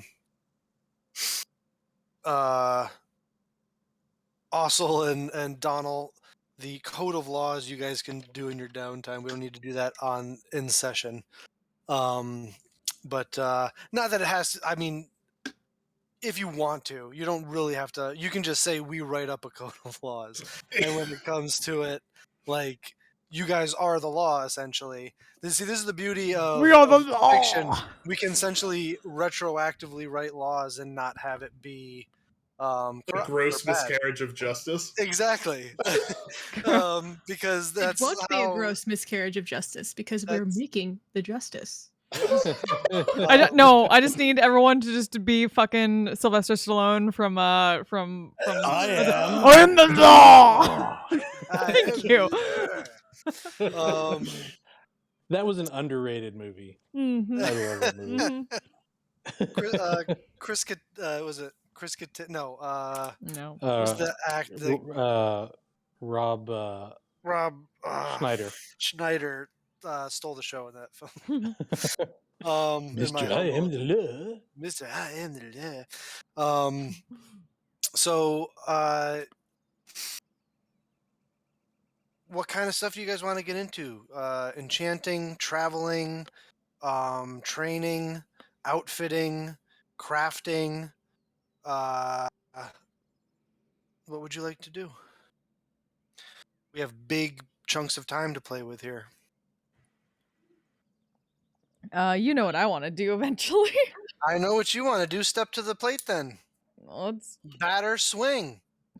Yes, everyone is worried about us never being there, so I'm going back to the dwarves and fighting some of them.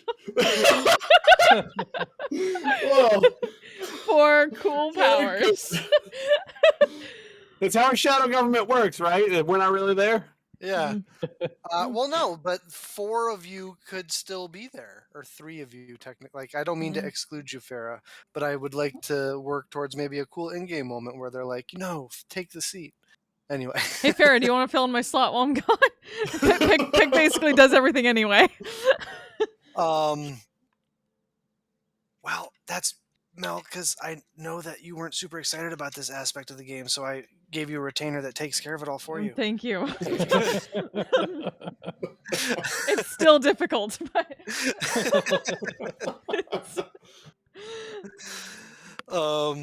Pick does all of the things. She has to be aware of them though, and it's just like because I'm a nice DM. Yeah.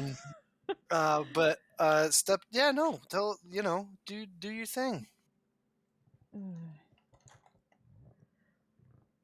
If anything, it's more, I guess technically what they fucking call it, relations with the dwarves. Public relations mission. Yeah. Yeah, I'm going on a public relations mission, you can call it that. I mean, that's what we can announce to the public. You're going on a public relations tour with the dwarves to improve our relations with them, and also, hey, can you take like a bushel of grain with you as like a symbolic first offering for our trade agreement with them?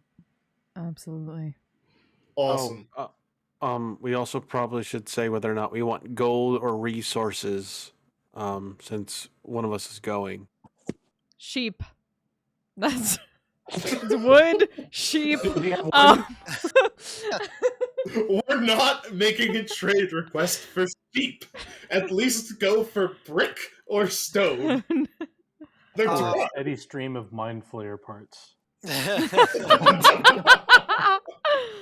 They're like a no on the mind flayer parts. No, essentially the decision you had to get back to them was, do you want to be compensated in this trade agreement that you've arranged of like foodstuffs for they say we'll either just straight up pay you gold in gold and platinum, or we can provide you with things that are rich in our part of the world, like iron, potentially mithril, gemstones. We don't show the iron to any of the Fae in the forest.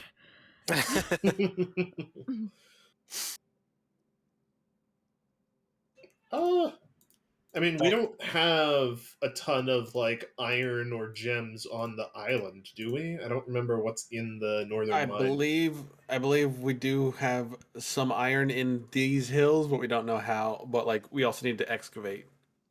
There's iron in these Well, you hills. have the mine and quarry set up, so Zortan at this point has a pretty good idea what's out there, and he's it's mostly iron and copper, which is great. But there are some small, nothing crazy to write home about, but small veins of gold and silver. But it's mostly basic stuff. It's not a huge, not a huge amount of mineral wealth, and you haven't really sent him down to the southern mountains to survey them at all. Right. Because they've been concentrating on the stuff that you need for infrastructure building: stone, iron, copper. Right. There shouldn't be any mithril outside of Dwarven lands. So Right. So that's just something that I'm advocating for. yeah, I'm fine with that. We can make gold other ways, other than excavating all of our mountains. Let's go for the metals and gems. Gems are great to have around for spell components and enchanting purposes, and the metal will certainly help you with your infrastructure. And if you wanted to, I don't know, outfit armies with better weapons and armor. Exactly. Mm-hmm. And can I request that they send us some diamonds? I am running low on resurrection diamonds. You can certainly make the request. Yeah. Whose fault is that? Yours! It's just stare. Cousin, I shouldn't say things like that to you, but you were the last person I resurrected. Good old Zoran Stout Ale. Good old Zoran. Zoran. The helmet is really is getting me. Isn't it great? It just reminds me of like the kobolds from like World of Warcraft that melt the candles on their heads so they could see in the mines. Yeah. You know, take candle.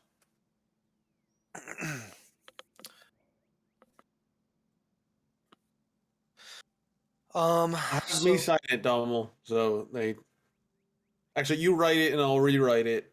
So it seems like a dwarf sent it. So Mel, Sure. You know that where you're going is you're probably first going to travel to Herndam Tower. Mm-hmm. And then from there you could set off for the Bellowing Mountain, which is where the monastery is. The Monastery of Earth and Fire. Okay.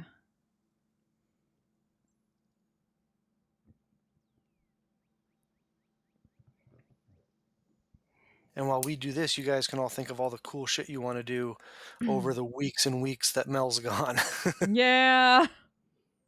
Anyone need anything while I'm over in Meridia? You're gonna have to hop a ship to Meridia probably first. One, I'm assuming are you leaving Pike behind? Pick. Or Pick? I'm sorry. Yeah, Pick behind. Yeah, Pick is. They'll all need him. Sweet. Are you going to take any contingent of soldiers, like a personal guard, like a half dozen rangers? Yeah, I'd bring some rangers just so they have some experience, most probably. And be Like a able to half dozen, like a Yeah. half dozen, Yeah, like let's go 6 of that. them. Cool. So you handpick with Farah and Ossel's help, who've been spending a lot of time with the Rangers. Essentially, Yeah, a good which of them crew. deserves a field trip? Which of them deserves a field trip? And you're gonna have to book passage, unless you guys want to lend her use of the Iron Serpent or either one of the keel boats. She can take the Iron Serpent. Or if also, do you want to just sail her to Meridia and then come back? Or, like, it's all up to you guys how you want to do it, because that will certainly get you to Meridia faster, Mel. But That's true. That is true. Dwarven taxi service. This is what I've been introduced to. Yeah, Queen Admiral. and you can always send a message when you're leaving so that they know to come pick you up in Meridia. Or you can just book passage back from Meridia. Okay. So how many days to get her to Meridia? I mean, it's 1 day per 2 hexes per day with Ossel stuff, right? Yeah. 10 days. So 10 days. 10 days to Meridia, and then are you going to spend the money for mounts in Meridia, Mel?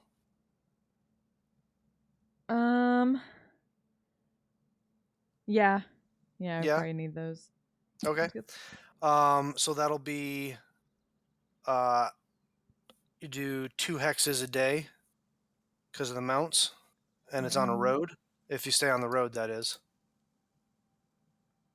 Yeah, we should stick to the roads. So that gets you to Herndam Tower in 8 days. Mm-hmm. So you'll have to spend for riding horses for you and your 6 traveling partners. So that's, I believe, 75 gold. 75 gold a person. Okay, so 5 Can dip into the treasury if you want, I'm sure. They probably gave you like some walking around money. Oh, going yeah, out for into the sure. world, you know?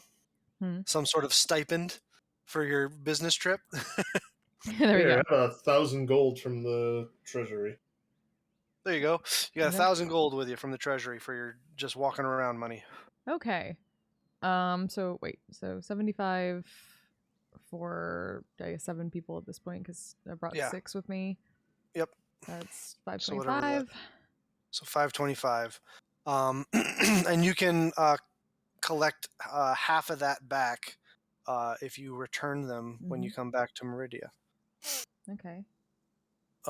So don't worry, we'll roll to see if they survive. Yeah. On the way back. Okay.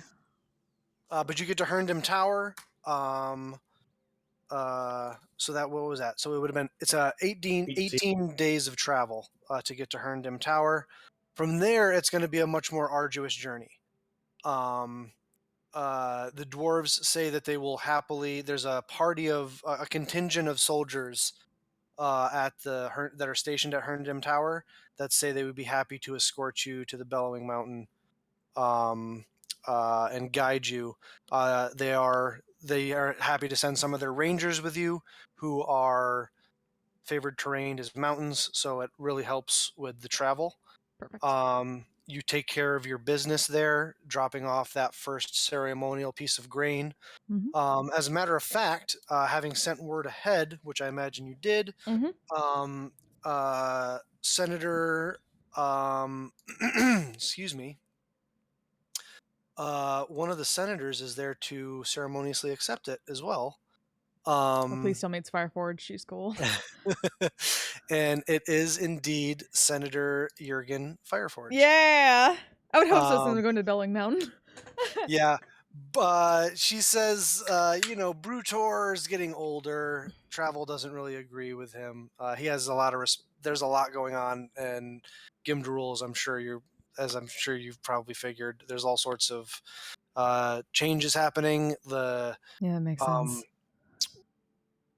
I wanted to tell you myself, because of what you guys have been able to do, the victorious dead have extended ground and are holding all the way out to the crossroads. Oh. Glad to fucking hear that. We've started working on recultivating some of the mushroom caverns.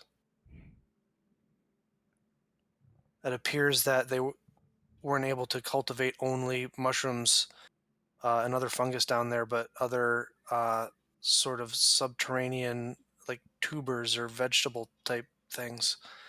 I'm glad for you all. Hopefully that all works out quicker than you anticipate. Things are on an upward trajectory, and in no small part to what you and your compatriots did.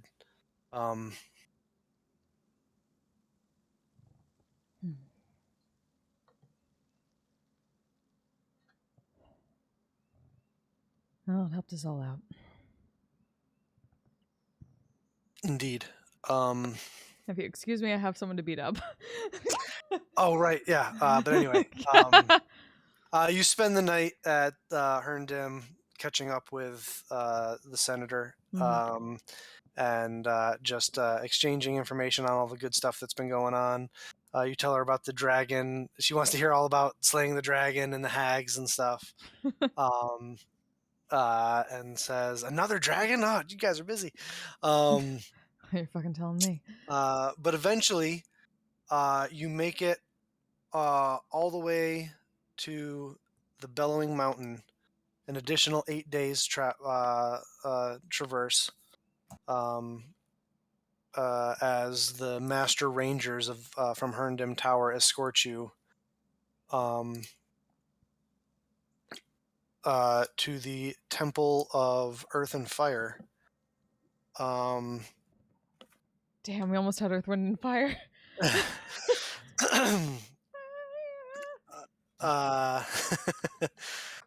You're led up to this enormous mountain set among this snowy mountain range at the base of a ravine and a valley, going out from which is this huge forest of pines. As What?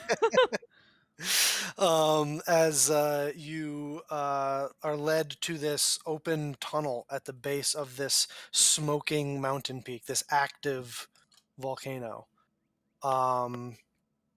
Finally, her element. This is way better than the cold. As you wander in, you're the 6 soldiers at your flank, all kind of like, wow, like you get the sense that this might be the first volcano they've ever seen. To be fair, I'm pretty sure it's the first volcano I've ever seen. That's good. This is a good point. As you wander in through these winding tunnels, at a certain point, the rangers stop and say, "Just keep going that direction. We don't go any further than this." Understood. Thank you. Eventually, you find your way out of a temple into a chamber that is very warm and lit with liquid hot magma.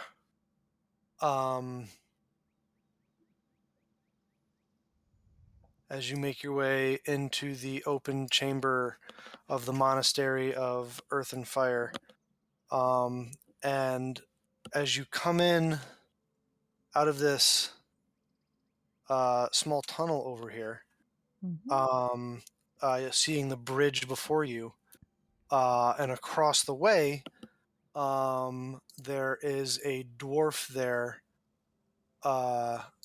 just kind of standing across the bridge in front of the doors on the steps to this monastery, sitting still in some sort of like a meditation pose. Mm-hmm. Well, I'll step up to the bridge. How far across is this? This is like... You can measure it. Yeah, 80 feet.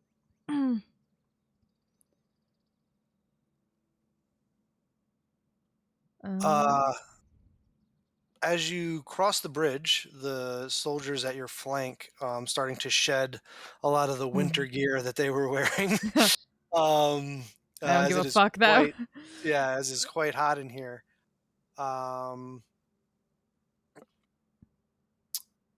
You walk up, and the figure stands up and says, "My name is Master Tordek Fireforge.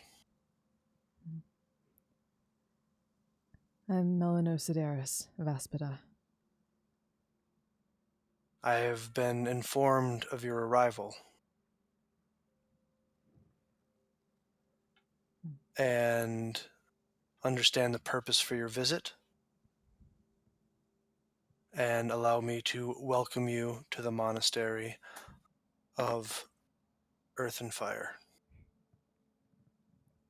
I appreciate it. Thank you. You must be exhausted from your journey. Somewhat. But it's nice to be in the heat again. Indeed. Follow me. As the door behind him opens, and he escorts you inside, and gives you a tour of the temple. This main greeting area here does indeed appear to have the mounted head of a fairly large red dragon on the wall. Yeah. And there's a large gong off to one side that, as you guys enter, is rung. He escorts you through. The place is fair teeming with acolytes and younger dwarves training both their mind and body. There is a sparring area over here, a place for calligraphy over here, and a small and which also serves as a place for communal education. There's a barracks in the back here where you are given your own room, as well as that of your guard contingent. There is a like a full-on Kung Fu Panda training area, like danger room scenario back here. Let's go. Yeah. As well as a communal dining area for all the students of the monastery here, and a shrine to the gods for a place of both communal and private worship. And then down here being the private quarters of Master Tordek. There's a small fungal garden now growing in the front as you come in, which he explains to you is relatively new, actually. And you are provided every comfort as he explains to you that training will begin, as he knows that's why you're here. Training will begin in the morning. Is there, but please rest for the rest of the evening. You have freedom of movement throughout the entire monastery. Do you have any questions for me? Well, gotta admit, I'm curious about the story of that dragon head. Well, if you would be so kind as to join me for the evening meal, I will be happy to share it with you. Of course. you can find me in my private quarters after sundown. The gong will sound. Understood. And he leaves you to kind of like set up your little cot, your little bunk here. Mm-hmm. As Krios kind of steps out of you a little bit, like partially, so that you can look at one another, and says, "This is strange. There's something familiar about this place." You think you've been here before? Maybe back when I was alive, I made the pilgrimage. Wouldn't surprise me. This is more my speed. Just still staying there, full outfit, not sweating at all, just enjoying the heat. Yeah, indeed. She says, "I understand.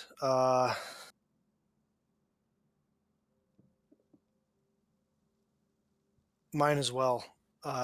As you kind of collectively hear the echo of like instruction being given down hallways and sparring going on and things of that nature.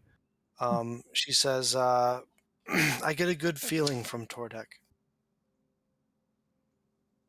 Well, that's good. It'd be pretty bad if we got here and then this was all sham.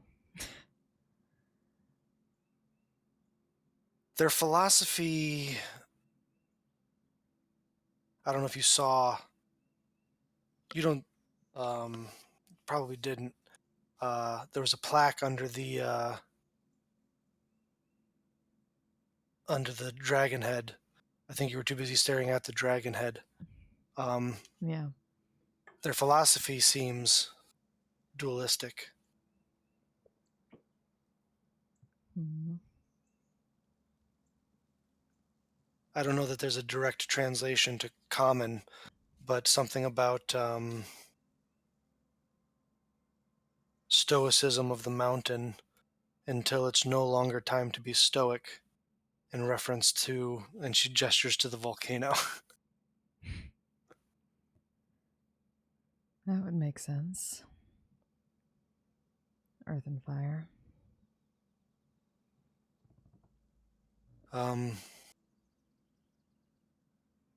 Something to keep in mind when your training begins tomorrow, I guess. Fair point. I'll do that. We fast forward a little bit in the evening to you meeting up for dinner with Master Tordek. And as you come into his private quarters, he has a big smile underneath his beard as you come in. As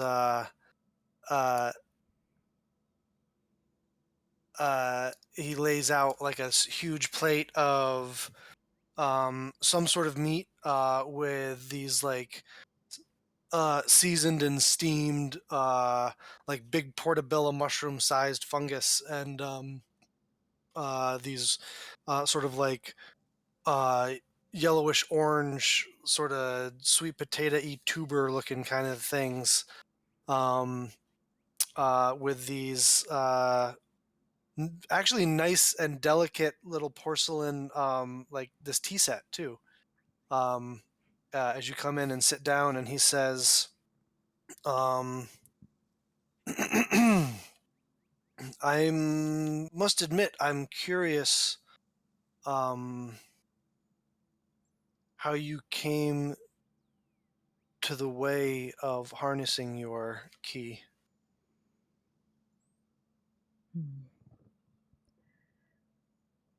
Bit of a strange story, but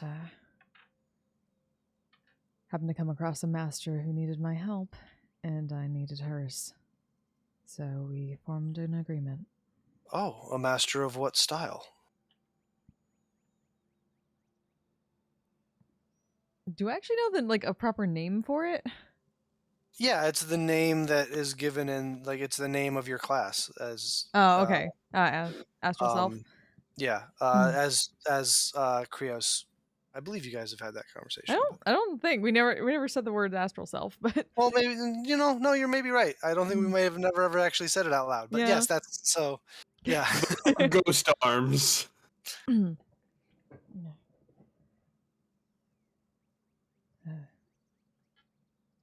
Called the astral self. Make an insight check. Mm-hmm.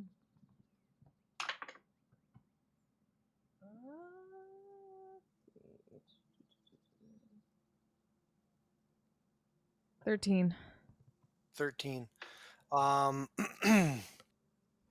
He says, he kind of strokes his beard a little bit and says, interesting. I, in my history lessons, thought I had learned that form had disappeared from the face of the earth.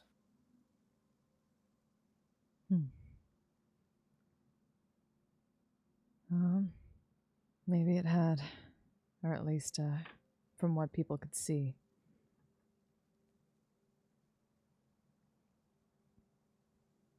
And you claim to have resurrected it.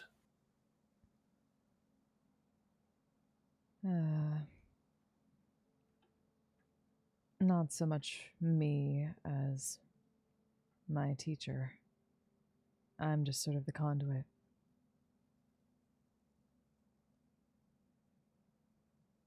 Interesting. This teacher you speak of, are they back in Aspida?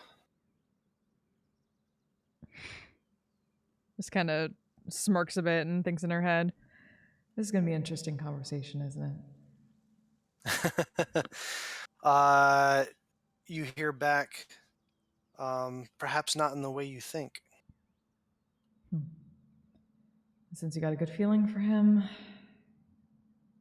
you okay with me being honest here and hoping he doesn't laugh in my face? I think this is a safe space. And she'll just shake her head. She's with me here. And just kind of taps the side of her temple. A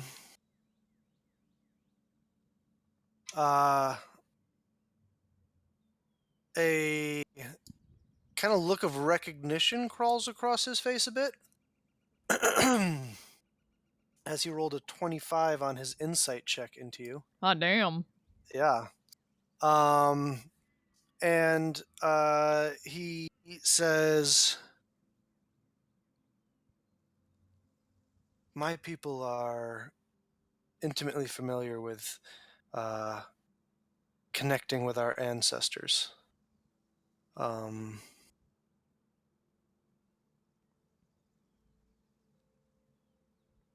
I had heard the ways of the astral self allowed for such communion, but again, we thought the teachings had been lost to the fires of Calcaria. And they probably were for a long while. But I have some kind of a weird quirk that helped me talk to her. Well, I'm glad. It would have been a shame and a disgrace to allow such knowledge to been deprived the world. I'll admit, hearing all that puts even more pressure, but I've already come this far and I already made a deal with her, so that's part of why I'm here. It seems she recognizes this place even a little bit. Doesn't quite remember why. Well, perhaps with time and familiarity, such memories can be unlocked. Here's hoping. Indeed. Well, I promised you a story about the red dragon head, yes? Yeah. Just As grin and a- taking a bite out of the meat or Yeah. something like that with her like sharp A teeth. playful grin kind of crawls across his face as he seems to get that look, the look of a man who has a favorite story to tell, and it's been a minute since he's had someone to tell it to who hasn't heard it before. There we go.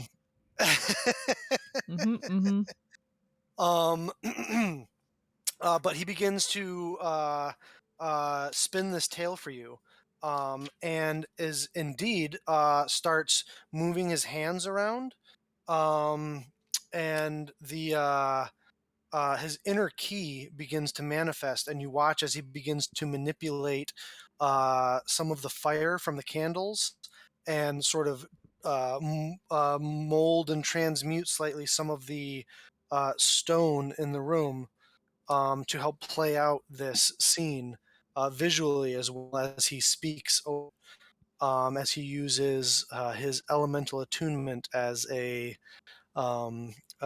way As of an the four elements earthbender. monk. Yes, earth and firebender. As the avatar. He explains that the founder of their order did single combat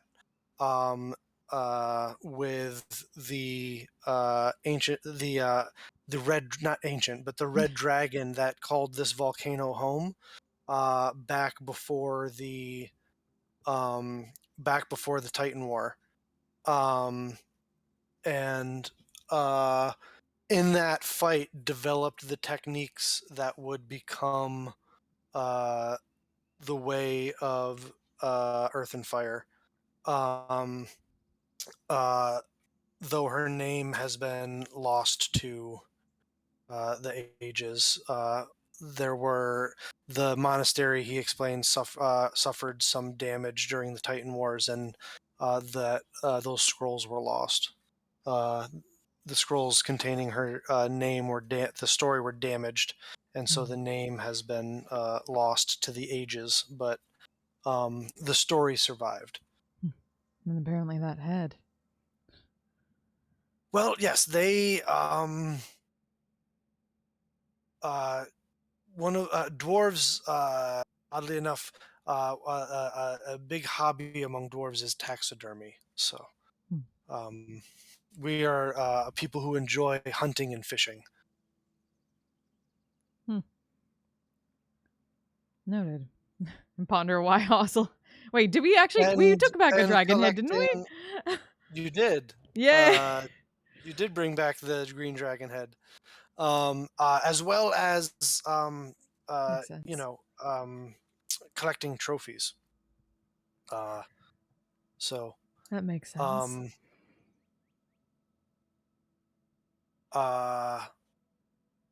In the morning,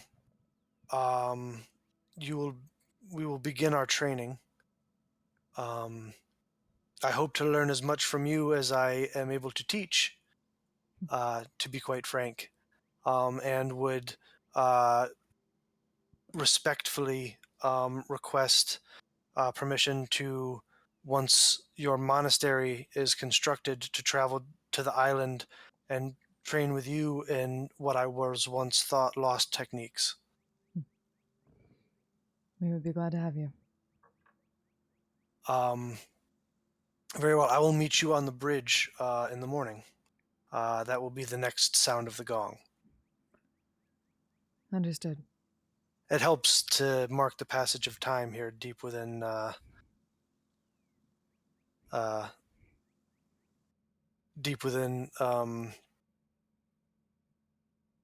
volcano. Which is understandable. I'll stand up and just give a respectful bow. Thank you for the meal and the story. Thank you for sharing what I'm sure was not an easy thing to share. And if she trusts you with it, so do I. He stands as you get up to leave and bows slightly, as you Do you retire directly to your quarters, Mel, or do you kind of wander around the monastery a little bit? I'll probably wander for a while just to get a feel for things. She's kind of used to scoping places that she's not used to. Mm-hmm. Know how to get quickly to different areas when she needs to. Mm-hmm. Is there an area that you particularly are interested in?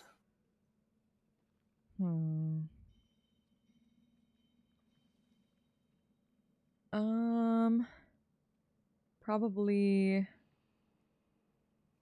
various sort of like the danger room type area, the training sort of areas. You see, wandering around the like the danger room area. It's old, but it looks impressive. But it looks like it's been in use for centuries.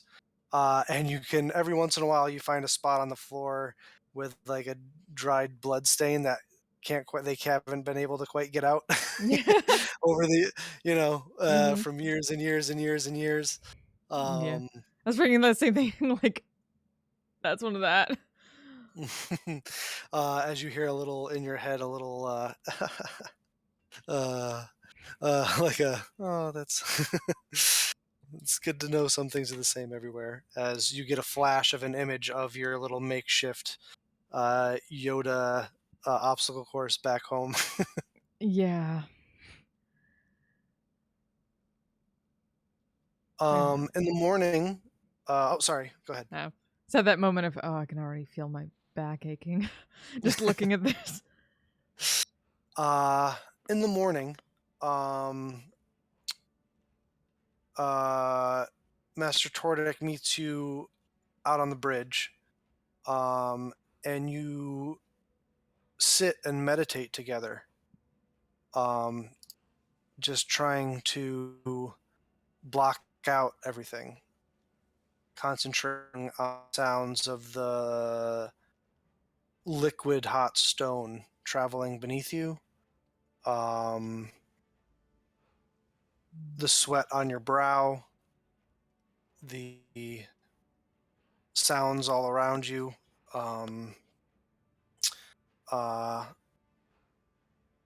as this montage of training takes place.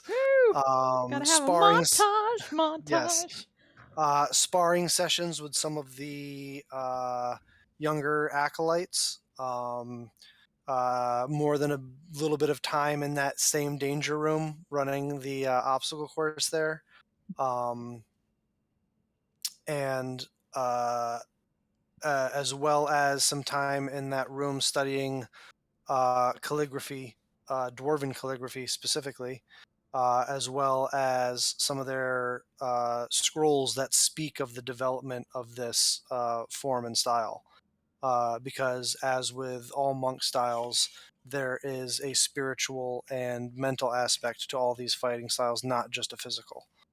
And being able to understand and comprehend that is a huge part of it.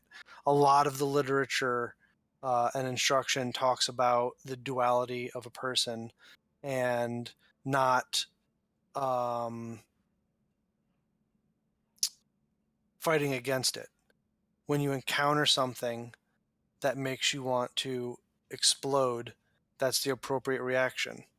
And you should trust that instinct. While at the same time understanding, that stoicism doesn't just mean not reacting, but it is in and of itself an action. Standing stoically like a mountain, unmoving, can be just as forceful as the unstoppable force versus the immovable object, right? Being both and embracing both. The explosion of an eruption and the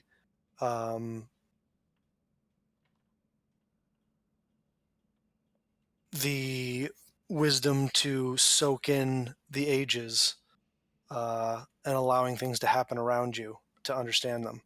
Mhm. So you're going to make 3 checks here. Okay. These 3 checks are going to determine what kind of help you get in your one-on-one duel with Master Master Tordek. Mhm. The first one is going to be an acrobatics check in the danger room. Don't make it just yet. Okay. The second one is going to be a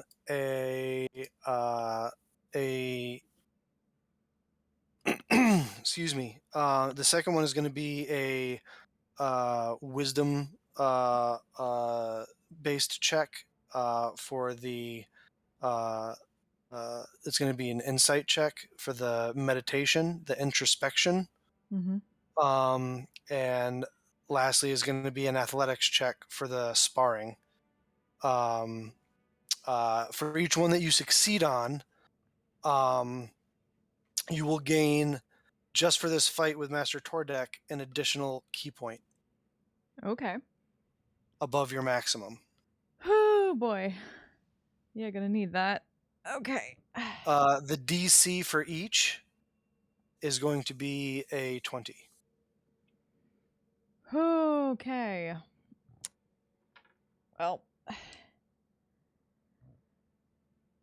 after that first one, gonna probably grip onto the gold coin that's dangling from her wrist or her hand for a few moments.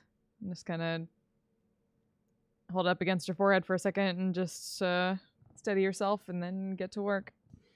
What are we doing first? Let's start with acrobatics. Danger room. Let's go. Obstacle course. Is 21. 21. Nice. So relatively quickly, I mean, you take a couple falls, but you pick it up relatively quickly, quicker than you picked up the obstacle course that Creo set up for you. Well, technically that she instructed you how to set up and then you set up for yourself. Yeah. But that's one success, so that is an additional. So you're that's an additional key point. Which one are we doing next?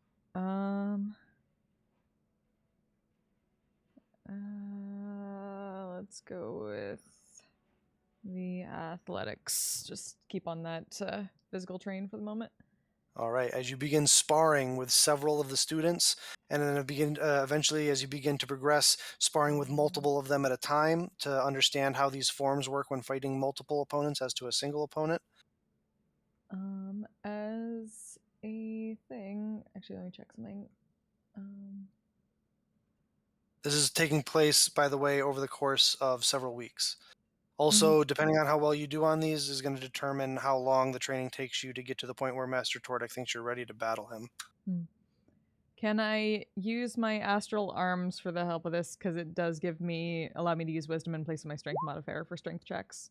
Certainly. Okay. Well, at least give me up a bit.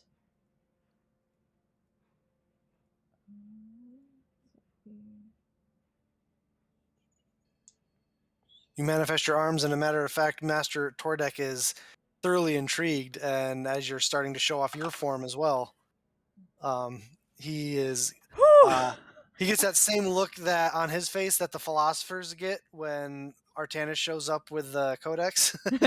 I needed that because that got me just a 20. 20. All right. Yeah. So this is so far the hardest of the challenges for you. Though you are successful, figuring out the tricks of this form, and the hardest thing for you is figuring out how to blend it with what you already know. Right? Blending the two forms, the astral self and these elemental attunements. But eventually you're able to weave them together into something new and beautiful, as Master Tordek describes it.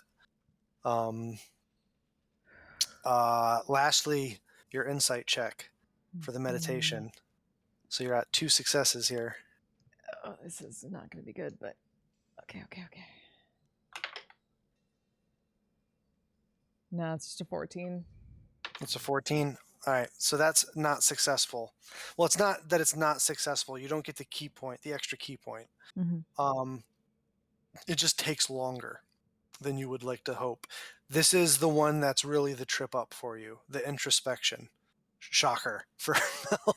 Big shocker. You know, the whole aspect of it, it's harder and harder for you to get it. All these sessions you spend in conversation and meditation with Master Tordek out on the bridge. What do you think Mel finds the most? What is it that she's getting held up on? As Tordek has tried to convey their philosophies to you.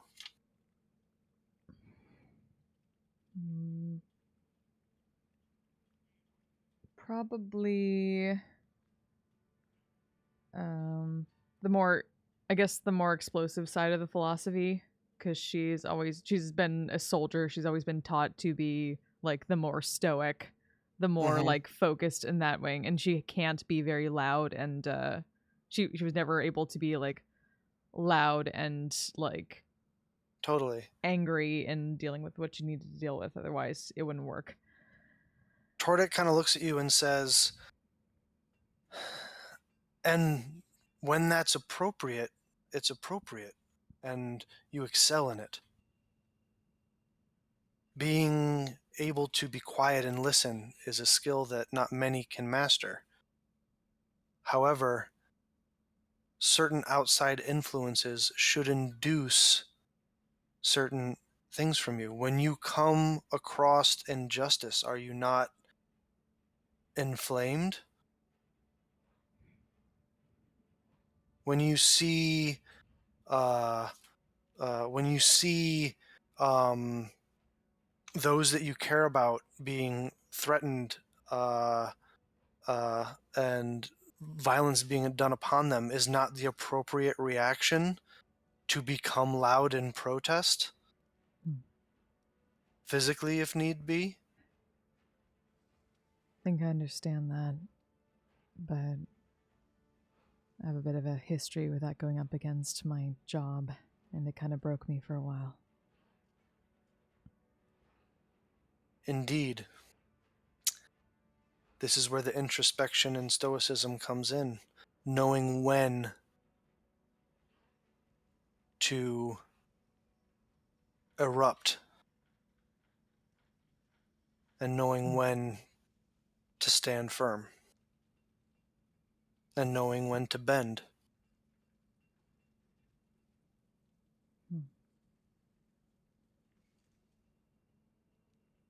Let's see if you can put together all the things you've learned. Roll initiative. Fuck. Here we go. Oh, not 20. Let's go. Oh, nice. Master Tordek rolls a 15. Oh. Alrighty, friends. You know what that means.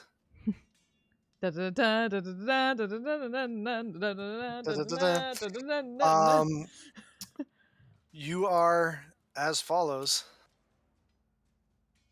I'm hearing the JoJo's music in my head. So the only rules for this is no weapons. Use all your abilities, rogue or monk or otherwise. But this is a fisticuffs. This is a monk battle. Yes, it is. That's gonna be rough. Let me clear out my key points for that. That doesn't do anything in this match. This doesn't do anything in this match. Most of my stuff doesn't actually, I can't use it for a one-on-one, so. Okay. It's time to do. Okay. Well, if I am up first, I am going You to... are up first. Yep. So I am going to run up, summon the astral arms as my bonus Nice. action, and he has to make a dex save. But he's pretty damn sure it's going to succeed that, yeah. So no force damage there. Alrighty. You come running up. Krios emerges as it bursts, and he is able to deftly move and dodge out of the way. His beard and top knot and top thing moving gracefully through the humid air. Mm-hmm. Then I'm going to punch with the astral arm. Nice. Which is, let's see. That is a 21 to hit. 22 to hit. That hits. Okay.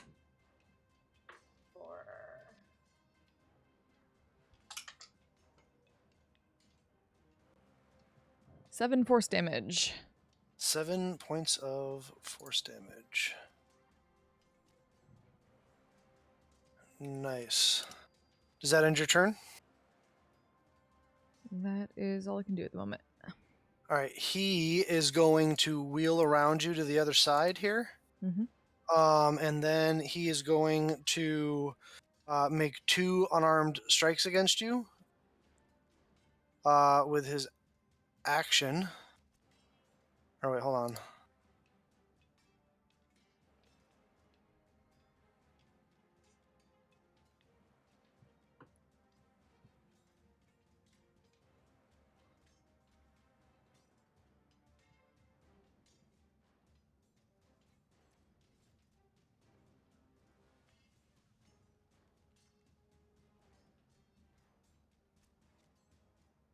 Yeah, so he's going to throw 2 unarmed strikes at you real quick. Why is it... Hold on. Stop doing that. There we go. I'm guessing the 10 doesn't hit. Nope. You take 8 points of bludgeoning damage from the 1 strike. He is then going to spend a key point. Oops. He is then going to spend a key point to Step of the Wind and disengage from you. And he's going to move over to here, and he turns and leaps, and you watch as he holds his hands out, and like the updraft heat from the magma beneath him almost kind of carries him as he lands over here on this rock platform. Fuck. And he turns and looks at you and says,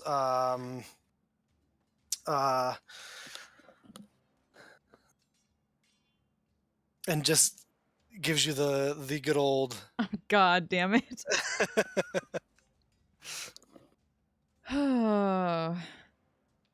Well, I guess... I think I have to Step of the Wind to be able to get across that too. So I will do that and jump over.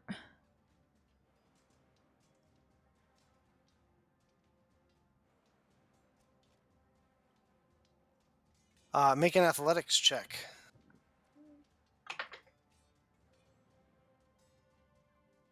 17. 17. Yeah, you land right there on the edge. Yeah. And do like a sort of parkour tumble, jump back up onto my feet, and then jump up here to Yep. To punch at him. Nice. 23. Hits.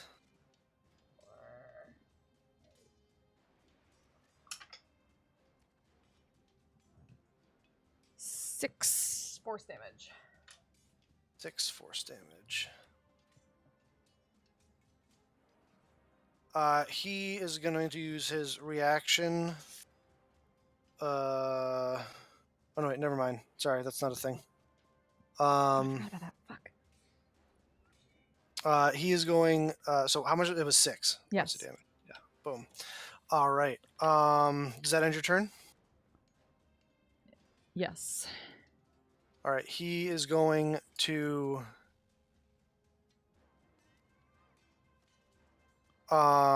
Spend 3 key points. With his action.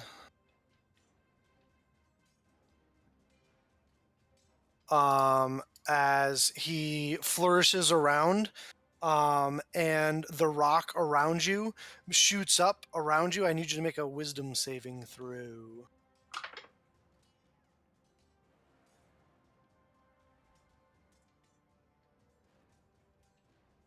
$16.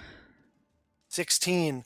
As the rock begins to hold you in place, you center your mind, and it is blasted away as you take control of the stone around you and blast it away, pushing him away as he smiles. He then wheels around you to the other side and is going to spend another key point. And flurry of blows. Mm-hmm.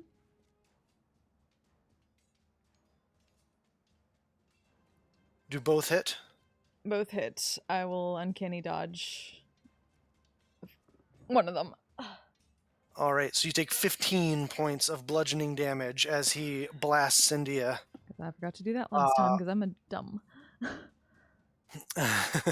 You're not a dumb.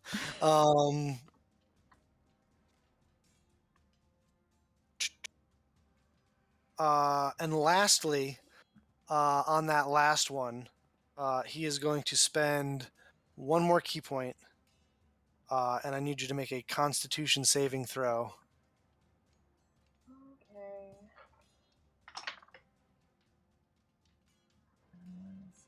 19. All right, you resist the stunning strike. Whew. Oh, fuck. Your turn. All right. Fuck this shit. Bonus action steady aim, and I'm going to punch the fuck out of him. All right.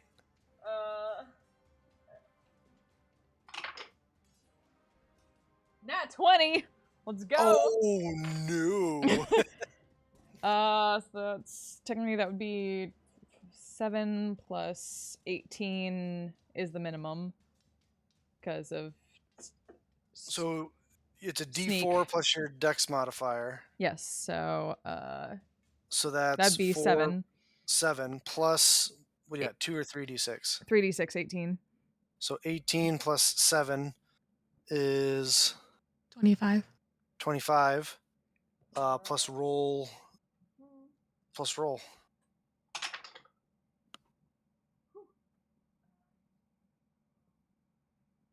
Plus 17. Thank you, Maiden's dice. So 25 plus 17 is 42. 42. And as flavor, just because I can't actually use it for anything, Yeah. as she does this, she wails of the grave, but since there's no one else around, it's just this sort of like banshee type screech of darkness and shadow that comes up behind her like in an intimidating fashion. Oh no, yeah, I totally see this as like this big like astral ghostly energy, like almost like a spirit bomb, like double fist punch that explodes out as like Krios kind of comes out and extends into his body a little bit as this huge blast, and you watch as he kind of has to like shield and like full on like anime slides on his feet back a little bit towards the edge of the stone as he kind of looks back over his shoulder, looks back at you and smiles. That is all I can do. That is all you can do. As he is going to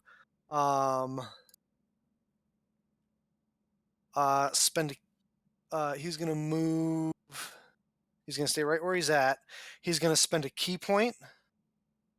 As the magma from the ground comes up and starts spinning around his fists, and you watch as this sort of like Nordic serpent dragon head forms with these giant fangs that come out at the end of each one.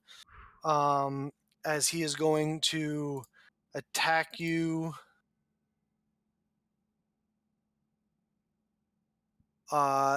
This damage is going to be fire damage as opposed to bludgeoning damage. Okay.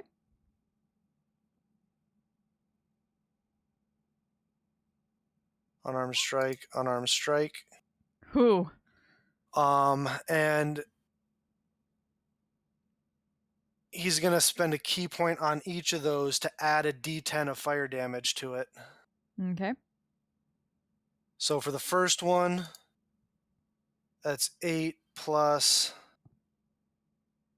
7, so that's 15 points of damage. 8 plus half of 7, because I'm resistant to fire. I'm a tiefling. Oh, okay. So 3. So 11 points of damage. And I'm going to uncanny dodge that crit. Okay, probably not a bad idea. So that's gonna be, so it's a 11 plus 5 because of the resistance to the fire damage. So 16 plus 10, so 26 plus half of that, so another 3. 29? So 29 points of damage. 29 divided by 2. Divided by 2. 14. 14 points of damage. Whew. That's rough. And he is going to use his bonus action and his last key point to go into the patient defense and take the dodge action. Shit. So you have disadvantage on attacks against him. God damn it. As he goes into this stoic, like mountain-esque stance. Oh, shit.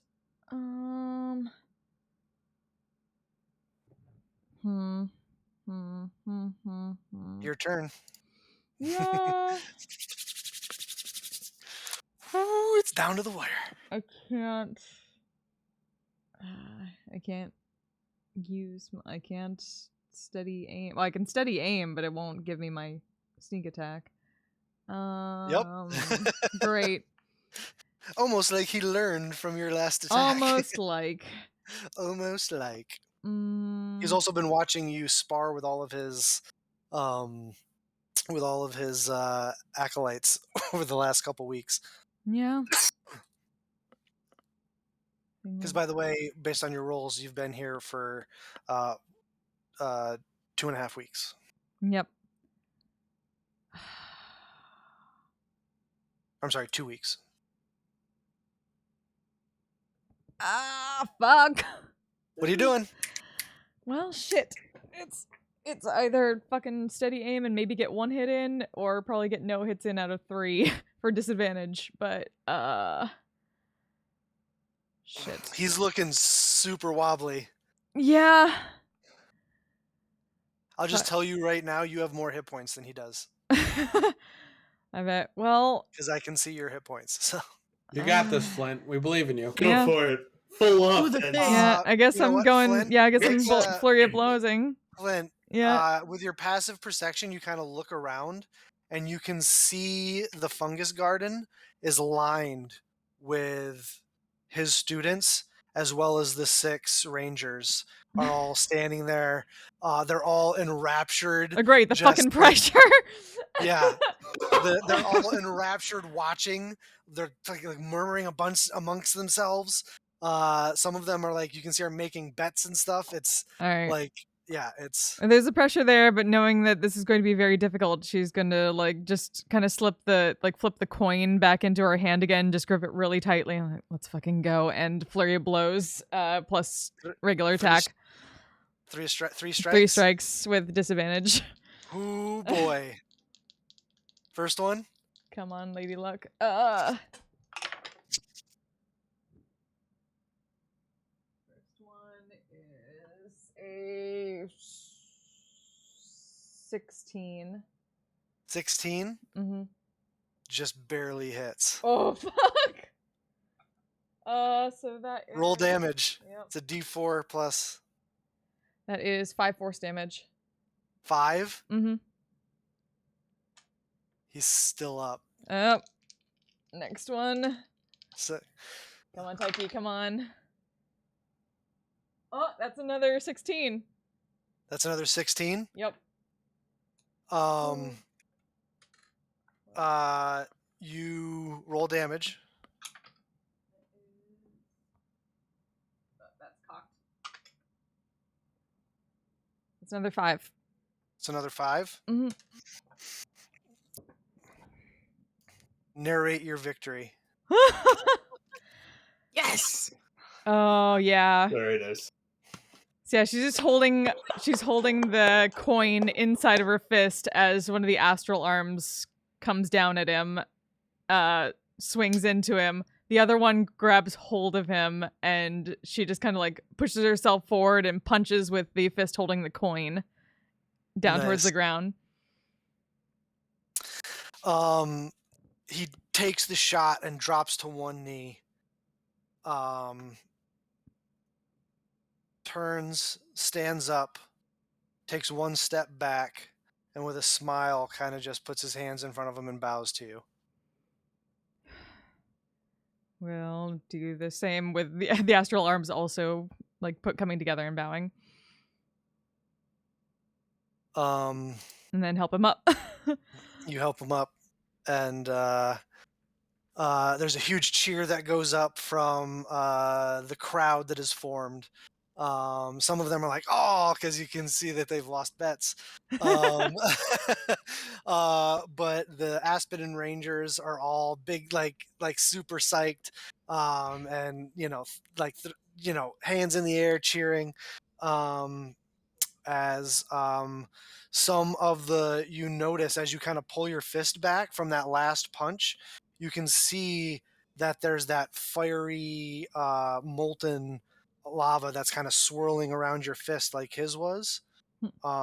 As you have now learned the ability Fangs of the Fire Serpent. Woo! I'm a firebender now. When you use the attack action on your turn, you can spend 1 key point to cause tendrils of flame to stretch out from your fists and feet.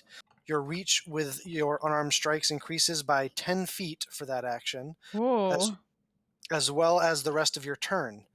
A hit with such an attack deals fire damage instead of bludgeoning damage, and if you spend 1 key point when the attack hits, it also deals an extra 1d10 fire damage.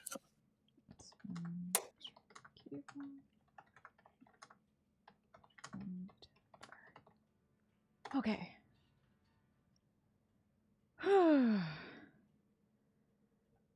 Well, I got some stuff to add to my sheet proper later. God. Yes, it's the exact thing from the PHB. They call it Fangs of the Fire Snake. For the purposes of this world, we're calling it Fangs of the Fire Serpent because the fire verm, the fire serpent, is a little bit more Norse. Cool looking, yeah. Dwarven Cool kind of thing. Mm-hmm. Yeah. And so you have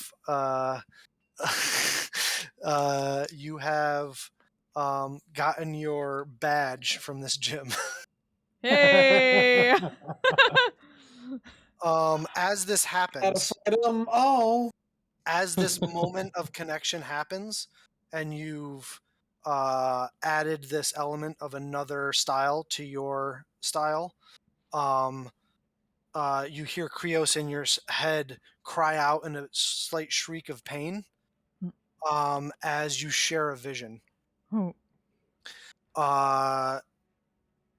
You are standing back in the in what you know as the ruins of the monastery, but were once the monastery of the Way of the Astral Self.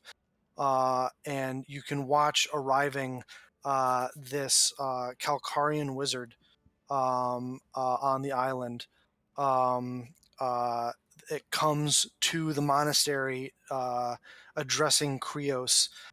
He seeks knowledge of the monastery's practices with soul manipulation and interaction. You watch as Krios spends some time with this individual. You don't recognize them, though they're wearing clearly Calcarian robes. You don't recognize them, but Krios spends some time with them and eventually turns them away, refuses to share the knowledge, as she gets an unpleasant feeling from them. Shortly after the wizard leaves, angry and in a huff from the refusal, shouting and cursing and promising to take the information. Shortly after, you see Krios standing on a beach at night watching Calcarian ships come towards her, and flashes forward to the sacking of the monastery with that same Calcarian wizard taking the information that he was refused.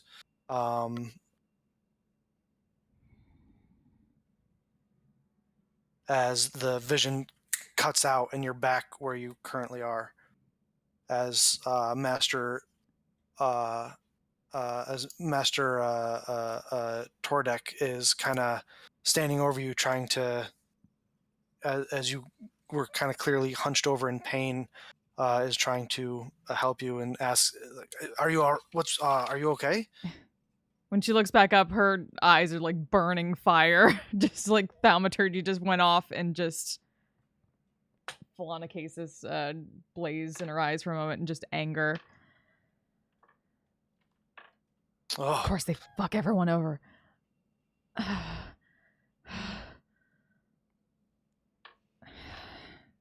Sorry. I'm not sure who you're referencing, but I fear for their safety. It looks like we have more unfinished business with Calcaria. Oh, okay. I'm not really sure what you're talking about. But anyway, you kind of collect yourself after this. Krios is quiet, silent.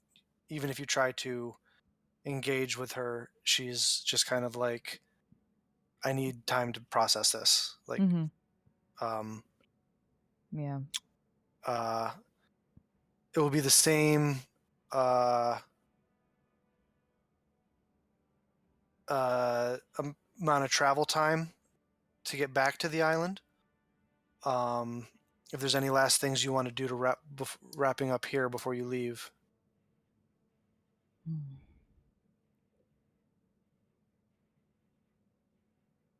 Unless there's anything else you want to know or have anything from me, I should probably get home. I'm sure your people are missing you, and I look forward to coming to visit you sometime in the future.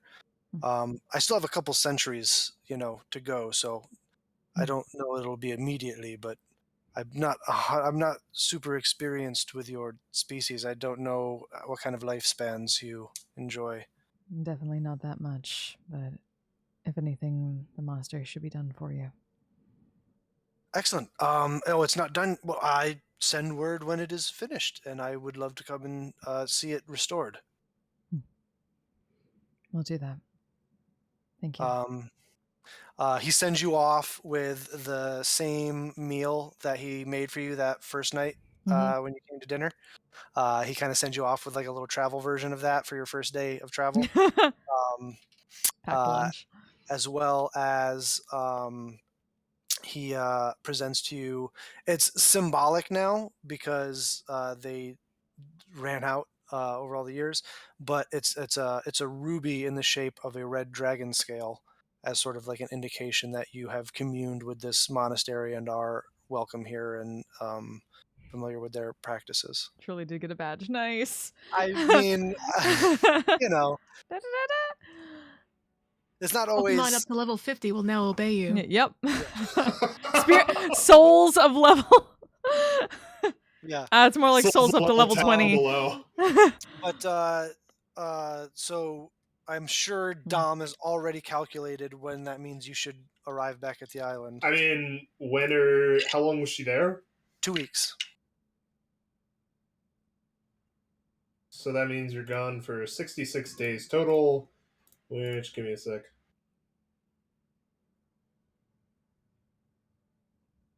Thank you, date calculator. You come back June 18th. You come back June 18th. Where did my GD pen go?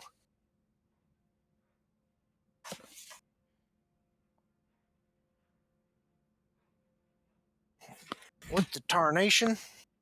But anyway, because I wanted to write that down. What was it? Thank you June so what? much. Like You 50 are so months. odd, one love. Hellos. Glad to see you. I'm just about to end pretty soon. That should be after I had a monk everything battle. It is was done. cool. Monastery's done. Stable's done. Yay! Tanner's done. Dwarves are there. Granary and market's all done. If anyone gave me any updates, maybe I would have told him, oh, it's done now. So we're kind of use that as a baseline with those other dates as punctuation marks between now and then. Yeah, What's super everybody good. up to? I have to jump out on pretty the soon for a island meeting for Lying Fork to work out while some Mel's stuff. gone? But I should probably jump out about now because I gotta get. No, yeah, I know Continue. you got to jump Thank out. you. This is going to be a lot of like boring downtime stuff. Like I want to enchant this and all that kind of stuff. Have anyways. fun, y'all. I'll see you later. See ya. Bye. All right. Thank you all for joining me. Sorry I have to jump out now. I have a thing to do. So until next time, which will probably be I believe Friday for Misty Shore, I will do that. So until then, you all stay safe, stay healthy, take care of yourselves, and take care of each other. I'll see you next time. I gotta run real quick, so just please find your favorite streamer and send them some love for me. Bye. I miss you already. I'm a badass, asexual, polyhedral dice holder. I'm proud to be. I'm a flying ace and fly through outer space. Hello, sweetie. I'm a badass, asexual, polyhedral dice holder. I'm proud to be in whatever sitch, like singing on Twitch or playing D&D. I'm a badass, asexual, polyhedral dice holder. You may call me obsessive, but I just border on being a collector and being a dragon that sits atop my treasure.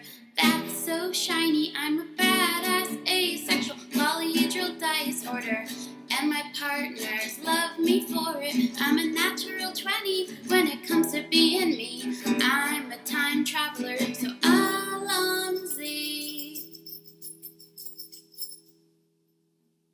I'm a badass, asexual, polyhedral dice order.